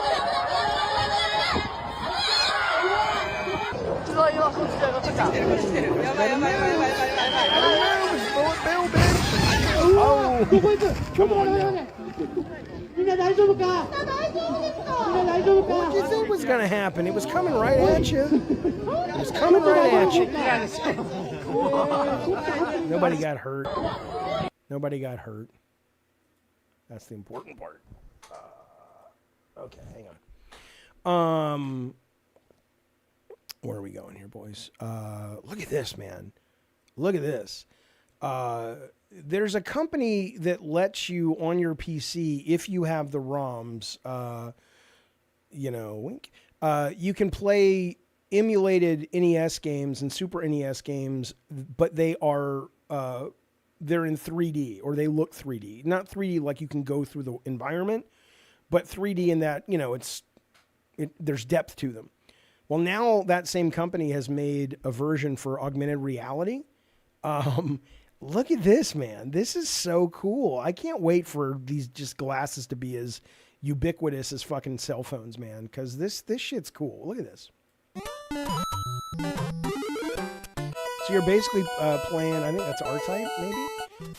You're basically just playing it in your house without the background, but Donkey Kong 3? Kid Icarus? Come on, man. Yeah, 3D Sin is what they're called. So they have, the new one is the AR, but they also have it for flat screens, but obviously it's not augmented reality, but it's still, you know. Well, there's no cease and desist. I mean, there could be, but they don't sell the ROMs. They just sell the emulator. So, yeah, isn't that cool? I just think it's really cool. And the Internet Hobo thought it was cool, and I promised him that I would share it with you. So there you go. What else do we got? Look at this. Find yourself a woman who does this with you. A bride and groom have gone viral after 1v1ing each other in Soul Calibur at their wedding. Here you go.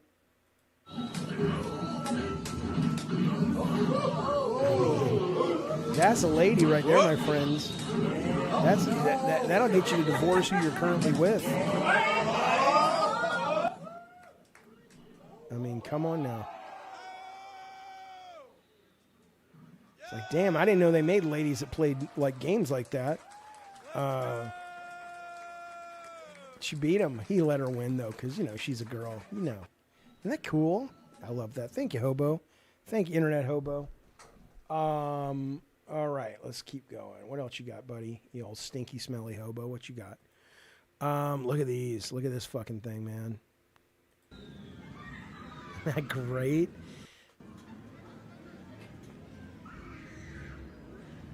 I would so fucking want to play this.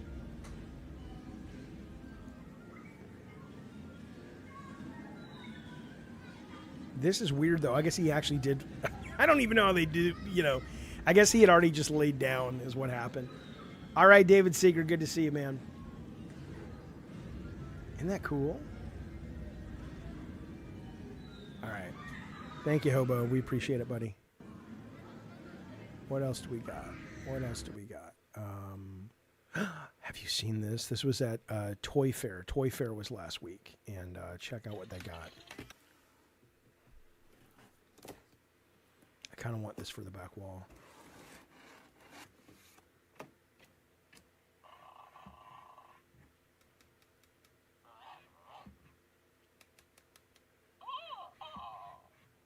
It's like Dracula.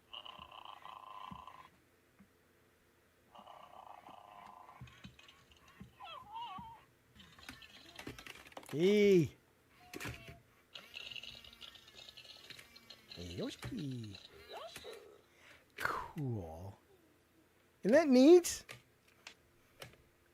They have that at Dave & Buster's or Rathizel? Really? Oh, I didn't know that. Oh, I think the egg's destroyed? Or can you put the egg back together?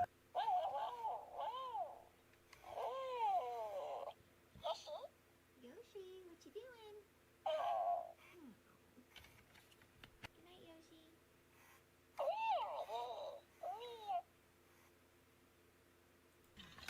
Yoshi. I would like very much to go to Toy Fair at some point. I've never been. I don't even know how to get into Toy Fair, but I'm sure I could pull some strings or whatever. This is just something I saw Games Radar post, and it reminded me I should show you guys if you haven't played this game. They're saying Evil West, the most slept-on action game. I don't know if it's the most slept-on action game, but I think it's still on Game Pass. But this game is a lot of fun. Really great IP, came and went. You know, one of those games that everybody says, why don't they make games like that? They do. And then nobody plays them, and then the company goes out of business. But here you go. Little quick reminder that this is out there from last year. What do you mean it's this ASMR? What is happening now with the audio? All I did... I'm not annoyed that you're asking me. I'm just like, I can never get this fucking audio right. I don't have to tell you. Here you go.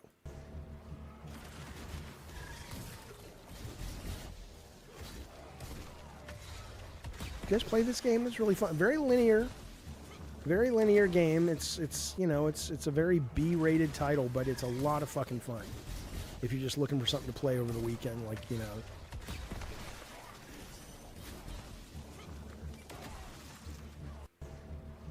Yeah, so there you go. That's out. It might be on PS Plus as well, but it's worth your time if you're into such shenanigans. We already talked about that. All right, that's all I got. That's all I got for the show. I'm happy to hang out for a few minutes and chat any topic you guys want, whatever you want to talk about. If you want to help support here's what I'm going to go do. I'm going to go get a Coke. I'll be back in like 2 minutes. When I get back, think of things to ask if you want to shoot the shit and chat, or if you want to wrap it up. Those are all the topics I have for tonight, but I'm happy to go full Q&A. Don't forget, this is the time of the show where you reach into your heart, you reach into your wallet, you offer up super chats, you offer up gifted memberships, you offer up memberships in general to help the show continue to thrive. Yeah, the new Marvel game collection, I did have that lined up to look at.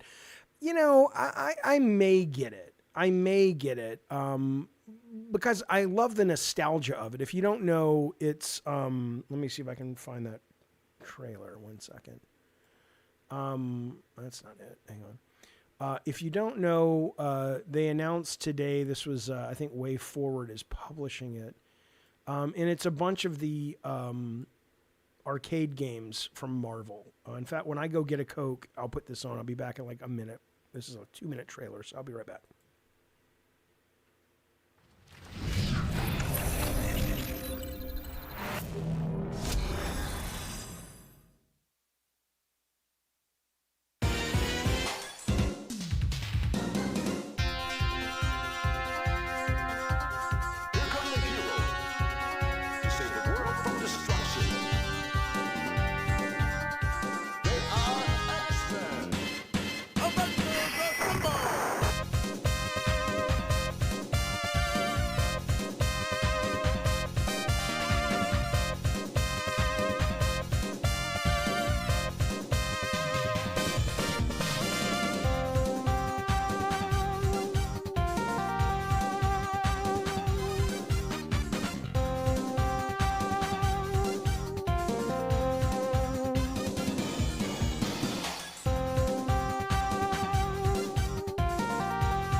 All right, so there you go. I mean, you know, I think it's cool, but I don't know if I would really play that. Just because, you know, after the nostalgia wears off, it gets kind of boring. I'm not opposed to people calling in. I'm not on Talk Studio, so it's kind of a pain in the ass is why. I'll do a call-in show later in the week if you guys want. Somebody said, Victor Lucas says I don't give games enough of a chance before I quit. I just don't agree with that. I mean, you know, I don't know what to tell you. I mean, everyone's mileage is going to vary on that, of course. But for me, I just kind of go, you know, I have a lot to play. I have a lot to do. And if it turns out that something's not engaging me or entertaining me, why would I stick around for it? But that collection does have some good games. I agree. There was a game, says Darkness, that your health was your blood. Very nice designing. Yeah, it's from Blumhouse. It's something called like Carlitos or Carlio's Theater of Blood. It's not a very good game. At least what I played. I played the demo and I was done. I was like, okay, I'm done with this fucking thing. But no, as for stopping games, I mean, you know, yeah. I'm sure there would be some things I enjoyed if I stuck with it, but I don't really care to stick with it. If you don't care enough to make the openings of your games engaging, then I'm okay not playing them. Whose idea was the sex scene? That was mine. I would love to see an update, Anthony, on Amy Hennig's game as well. But my guess is that's not going very well. And if somebody were to tell me it's never going to ship, I would go, yeah, that probably tracks. But I do love what I think it's about, but I don't know. Okay, I was going to answer this. Do I think Blue Point, says Gun, was shut down because Sony plans to use AI to remaster old games? No. I think it was shut down probably because they said we're not making enough money with it, and we don't know what they're going to do next. And if you read that Detective Seeds guy, which I don't know if he's a trustworthy guy with his sources, but they said that they shut them down because, like, Sony wanted to do their own remake of something with Kratos, and they couldn't do Bloodborne, and so they said, okay, we'll pitch us something original, and they just weren't set up to be that kind of studio, which I think really sucks, because fundamentally, you can become that kind of studio. It's hard to find the talent that was in Blue Point. It's not that hard to go, okay, we're missing a couple of slots here to make us the kind of team we need to be. Go out and fucking hire those people. But I don't know why they didn't. Maybe they were like, well, if we don't get a deal, we don't want to have somebody move to Texas and work with us. So I don't know. If we're going to get canceled, I have no idea.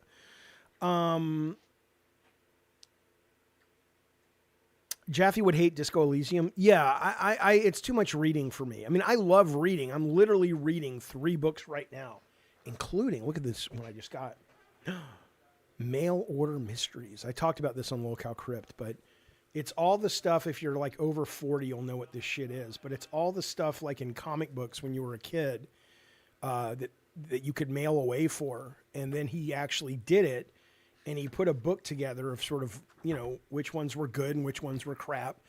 It's a lot of fun. No, I love reading, but I don't like reading in video games. When I get into a video game, I want to have an interactive experience. I'm not looking to sit and just read shit. And that same team has a new, or at least members of that team has a demo out right now. Haven't played it, haven't heard about it, but I know that that's out on Next Fest. So if you like Disco Elysium, you should check that out. I have 35 hours, says Ghetto God, into Sons of Sparta. I'm still not done with the main story. It's pretty long. I'm enjoying it. Definitely got my money's worth. Can't wait to play Goldman. Play the demo of Goldman, Ghetto God. Tell me what you think. I was very excited for that demo, and then or for that game. And the demo came out last week, and I played it, and I found it very underwhelming and not really fun. Oh, your own hovercraft? Do I like puzzle games? Define puzzle games. I like games with puzzles, but I don't like pure just puzzle after puzzle after puzzle. It's too much. I don't like the cadence of a game like that. Have I read the Quran? I have not. There's the air car hovercraft you could get back in the day. I am reading a book right now called The Adventures of a Meanie... Not a meanie. What's it called? Hang on. It is a adventure of Amina al-Sarafi, and she is a Muslim pirate back in the 1300s, and it's like a big action adventure game. They're going to turn it into, I think, to a TV show or something, but it's really fun. It's a really fun book. It kind of feels like Pirates of the Caribbean meets Indiana Jones.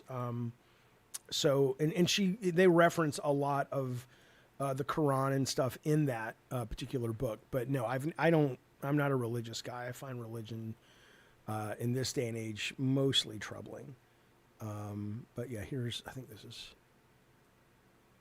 Hang on, 3 monitors kind of fuck with this thing sometimes. There it is. Okay, yeah, it's good. It's really good. Oh, Onimusha 3. Fuck yeah.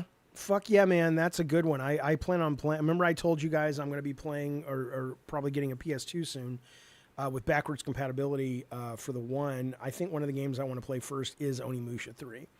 We played the shit out of that during God of War development, and it scared the shit out of us. Yeah. It's good stuff. Really, really good game. Who was that? Jean Reno was in that. I mean, there were female pirates, but anyway. How do you feel if God of War was with Aztec gods? Says it's Mark. Thank you for the super chat, buddy. Appreciate it.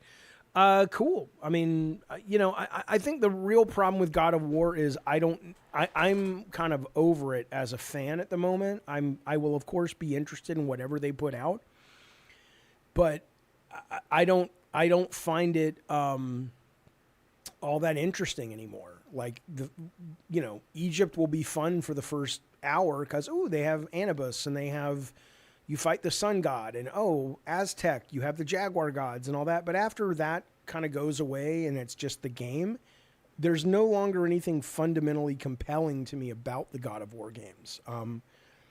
It's just kind of, okay, I know what this is. So unless they're going to do something really interesting with it at a mechanics level or at a narrative level, I really don't care. Like I know there've been a lot of casting. I think they wrapped up the casting on all the God of War for the Amazon show.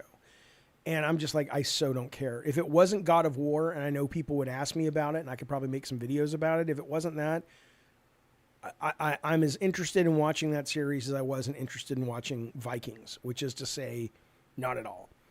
Although I heard Vikings is a great show, and I'm sure God of War with Ron Moore, it's Ron Moore, right? Will be an amazing show. There's no fucking doubt. I'm just kind of like, I'll need to see a trailer that's like in and of itself, regardless of the source, that I'm like, shit, that looks awesome. So yeah. Am I a toy collector? Not really. I like toys, but I don't really, they just gather dust. So I'll see toys and I'll be like, oh man, I saw the Starship Enterprise Lego and I'm like, that would be so cool to have. And then I'm like, and then I'll get over it in 10 minutes and then it'll just be sitting on my shelf collecting dust and the dog will knock it over and I'll be like, well, I guess I'll put it in the back, So I do respect toys. I love toys. One of my favorite parts of Comic-Con is going and just looking at all of the prototypes that haven't come out yet of toys. And Sideshow Collectibles used to be at Comic-Con all the time. They do an online Comic-Con now or an online thing now. But I wish to God they would do a traveling museum and just, have an exhibition at the Comic-Con museum or at museums all over the country or the world, because I love those fucking statues, man. But I don't want to own them and dust them and put them in cases. I just want to walk around and see them, is what I would say. Here's what I'll tell you. We got Submachine Official. No, that's not how you say it. Submachina. I don't know, man. I just don't know anymore. I know one thing. We're super grateful to have you, buddies. I'm just going to call you China. China has joined the Diet Soda Soldiers. Thank you so much for that very generous support, buddy. We love having you here. Maybe you'll consider joining us for game night in the next 7 days. I'll let you know on a date tomorrow or the next day for Super Golf or whatever the fuck it's called. It's a game on Steam. We'll be playing that. And we'll play some games in the Discord if you don't happen to have that. So even if you don't have a PC, you can still play with us, or you don't have a gaming rig or whatever.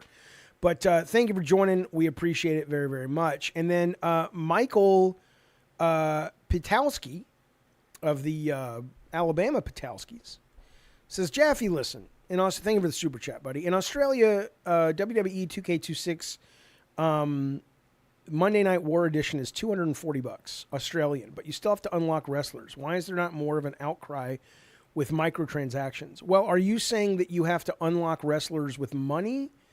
Or do you mean after you buy the game, you still have to win 10 matches in season mode to unlock Becky Lynch's, the man t-shirt or whatever? If you have to pay for them, yeah, that sucks. I guess my answer would be why? Because people are going to buy it for $240, which is why I'm saying Grand Theft Auto, the first edition, we know good and well there's going to be multiple over $100 editions of Grand Theft Auto on day of launch. There's no doubt in my mind that there's going to be like a $150 edition.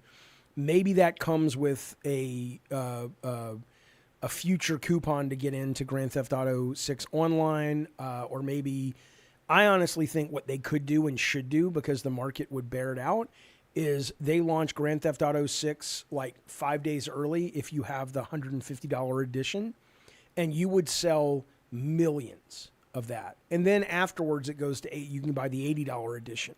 But I think we're going to see at least 3 or 4 over $100 Grand Theft Autos because people will buy it.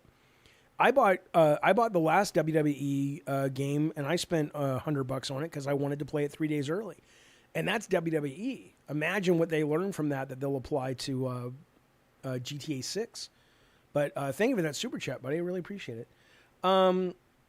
Listen to this. My good friend Veronica has been a member of the Gods of War for 13 cockadoodie months. Thank you, Veronica. It's good to see you tonight. Good to have you here. We appreciate that very, very much, man. You are doing the Lord's work. If I believed in the Lord, wink. Listen, do you like Death Stranding, says Chris. Thank you for the super chat. Any plans for 2 on PC? I respect Death Stranding. I was pleasantly surprised by how much I enjoyed what I played of the first one. But everybody who played it and finished it told me it is so long and it is such a commitment that I played about 4 or 5 hours. I got the motorcycle. I liked it. I was very surprised how much I thought the cutscenes were really good and really compelling. I was into it. And I thought the trailers for On the Beach looked amazing. I'm struggling to finish Ghost of Yote, and it's my favorite action adventure game of all time just because there's so much more shit to play. And so I don't think I'm ever going to really give it the time of day. But what I played, I liked, and I know people I respect very much who say it's just phenomenal. And if there weren't so many goddamn games coming out, maybe I'd say, you know what? It's like with Red Dead. Eventually, I'm going to play Red Dead 2 because I hear it's phenomenal. But I got to get to a place in my life where I'm like, I don't feel compelled to play everything so I can talk about it on my shows. Or because if I wasn't doing a show, I probably would have finished Yote a week ago. But because, this is out tomorrow. I mean, think about it.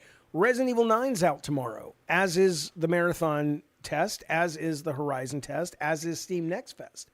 There's no fucking way I'm going to finish Yote. Here's what I'll tell you, though. I have finished every Resident Evil game since RE2. So I bet y'all finish this one. They do a really good job of breadcrumbing and keeping you compelled and engaged in that game better, I think, than any. I am almost certain they have the highest completion rate of games. And I also finished Bloodborne, and I also finished Elden Ring. And so I do wonder what it is about those games I choose to finish. Is it more tied to the release schedule? It just, a lot of stuff wasn't out when I was trying to finish them. Or is there something about those games that really get, the hooks in you? I don't know.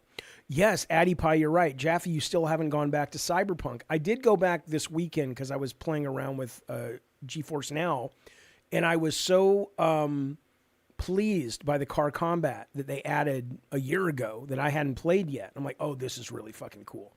I absolutely love Cyberpunk, and that's another one that I need to go back and play. I was amazed that I played and finished and want to play again the demo of that. Again, I can't say, I always forget the name. Rose Dawn, whatever the fuck it is, the pirate thing. I was so bummed when the screen came up and said, thanks for playing our demo. And I'm like, okay, but I'll still keep playing because I bet there's a lot more stuff to do. And no, there's not. I mean, I went to every island. I dug up every treasure. I did everything, and I still wanted more. So, yeah, Maddie says Resident Evil has the highest completion rate. That's absolutely true. I get it. Here's how you say his name. Submachina. No. Submachina. Glad to be a member. We're glad to have you as a member, good sir. Thank you for that very generous super chat. I don't know how to say your name. Submachina. Mike Yam, who designed Jet Moto with Incognito and Warhawk, was working on a game at Sony once called Machina. It was really clever. It was like Smash Bros.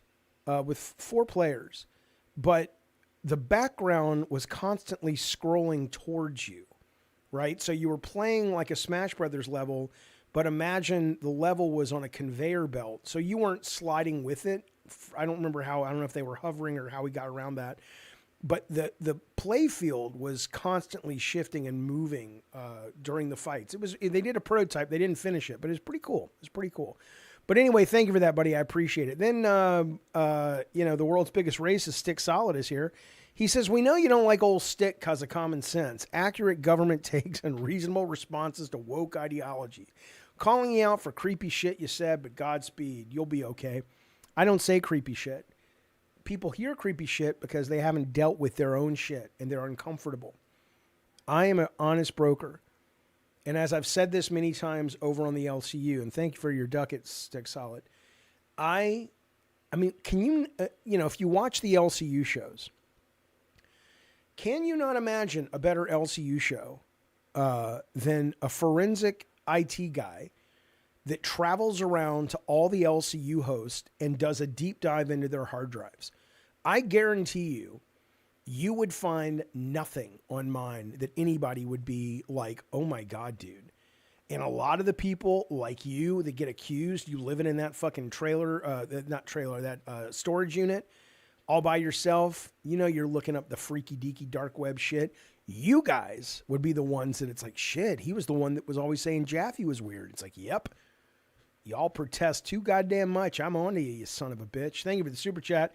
Listen to this. Dark Shadowy Place has been a member for 20 goddamn months. 20 goddamn months. He says, my birthday's tomorrow.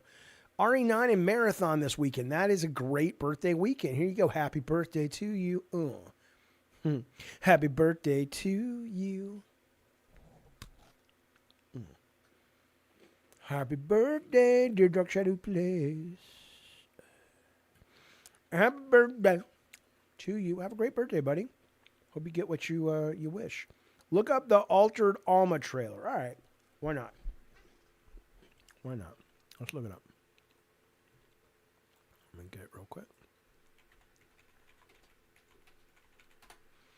Oh, it looks good. Let's check it out, shall we? Oh, I have Reanimal too. In fact, King David of the Iron Lords was like, hey, Jaffe, I've played it. I'll play through it with you on stream. I need to get back to him. I just haven't had a chance. All right, this. Hang on, let me make sure you guys are seeing it because I got a weird problem with this monitor here sometimes. Okay. All right, I'll mute myself. This is the trailer for Altered Alma.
It looks cool, man. Yeah, Ninja Gaiden Ragebound is great, Addy Pie. The question is that a game that is like X-rated, like I couldn't play it on Steam? And how much of a visual novel is it? Like, is it a game that, I thought the Neon White visual novel, it was cool, but it was just too much. But I love games like this. And again, I look at this and I go, if Sons of Sparta, not that Sons of Sparta needed this style, but if it had this style, I wouldn't have bitched about that part of it. Like this, it looks fun, and the mechanics she has looks fun. And the little animated sequences look fun. Again, I get it. Some of you like Sons of Sparta, enjoy that. That's fine. But I think this looks great. But yeah, is it... yeah, I love the Neon White gameplay, Paul. But I thought the visual novel stuff just got way too much... It was like it was too whiplash for me for that game. Did you play in like Signalis? I've never played it, Chris. I think of it super chat. I hear it's fucking great, and it is on my list. But I have not played it. Hang on, let me go to Steam. I want to see what this. I want to see if it's not safe for work or whatever. When are we going to get a trailer for or a gameplay for that game Ill? I want to play Ill, man. Cyberpunk. Okay, so it's safe for work. All right, fuck it. I'll pick it up tonight. I'll give it a play. I did play Katana Zero. It was excellent. Excellent. It has no adult content tags. Yeah, that's great. That's great. Has Jaffe seen the trailer for Valor Mortis? Is that the game that was done all with AI that's like Vampire Survivors? Or let's see. No. What is this? All right.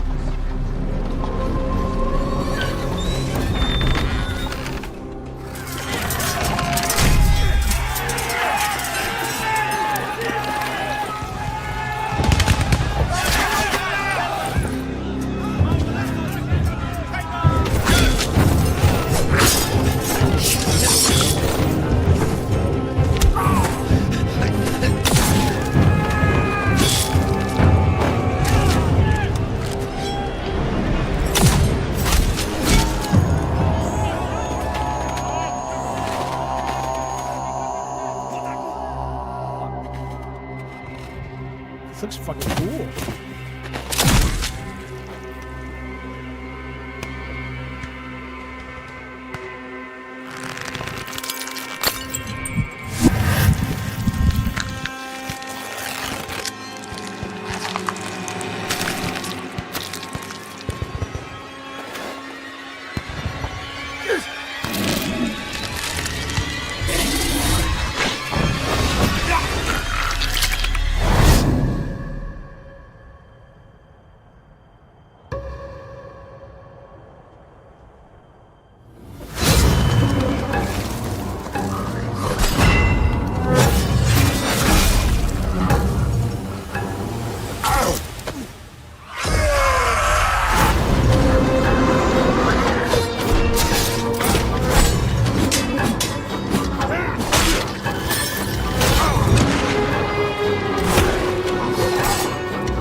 Fuck yeah. What is this like? What is the war they're fighting?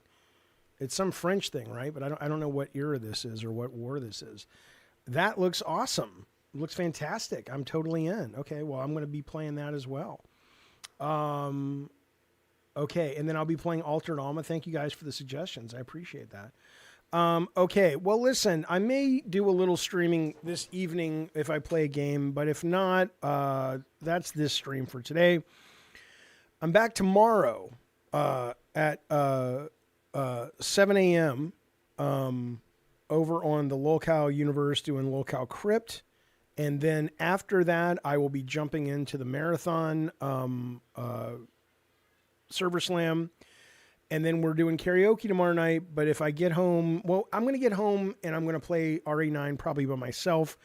But then the next morning, I'll get up Friday morning and I'll stream it. So I'll definitely be streaming tomorrow. But for tonight, though, that's all we got. Mr. Boom Boom Pal, thank you for those 5 gifted members. We appreciate that. V8 Warrior, the biggest fan in the world of Burnt Peanut, got himself one, along with 4 other folks that are grateful for Boom Boom Pal's generosity. Thank you, buddy, for that. There you go. There you go, my friends. That's the show. Thank you, Mr. Boom Boom Pal. You guys be well out there for the rest of the night. Be safe, and I will catch you hopefully very, very soon. In the meantime, that's all I got. I'll be seeing you. What the fuck did I just say? I'll be seeing you. Shut up. Okay. Bye.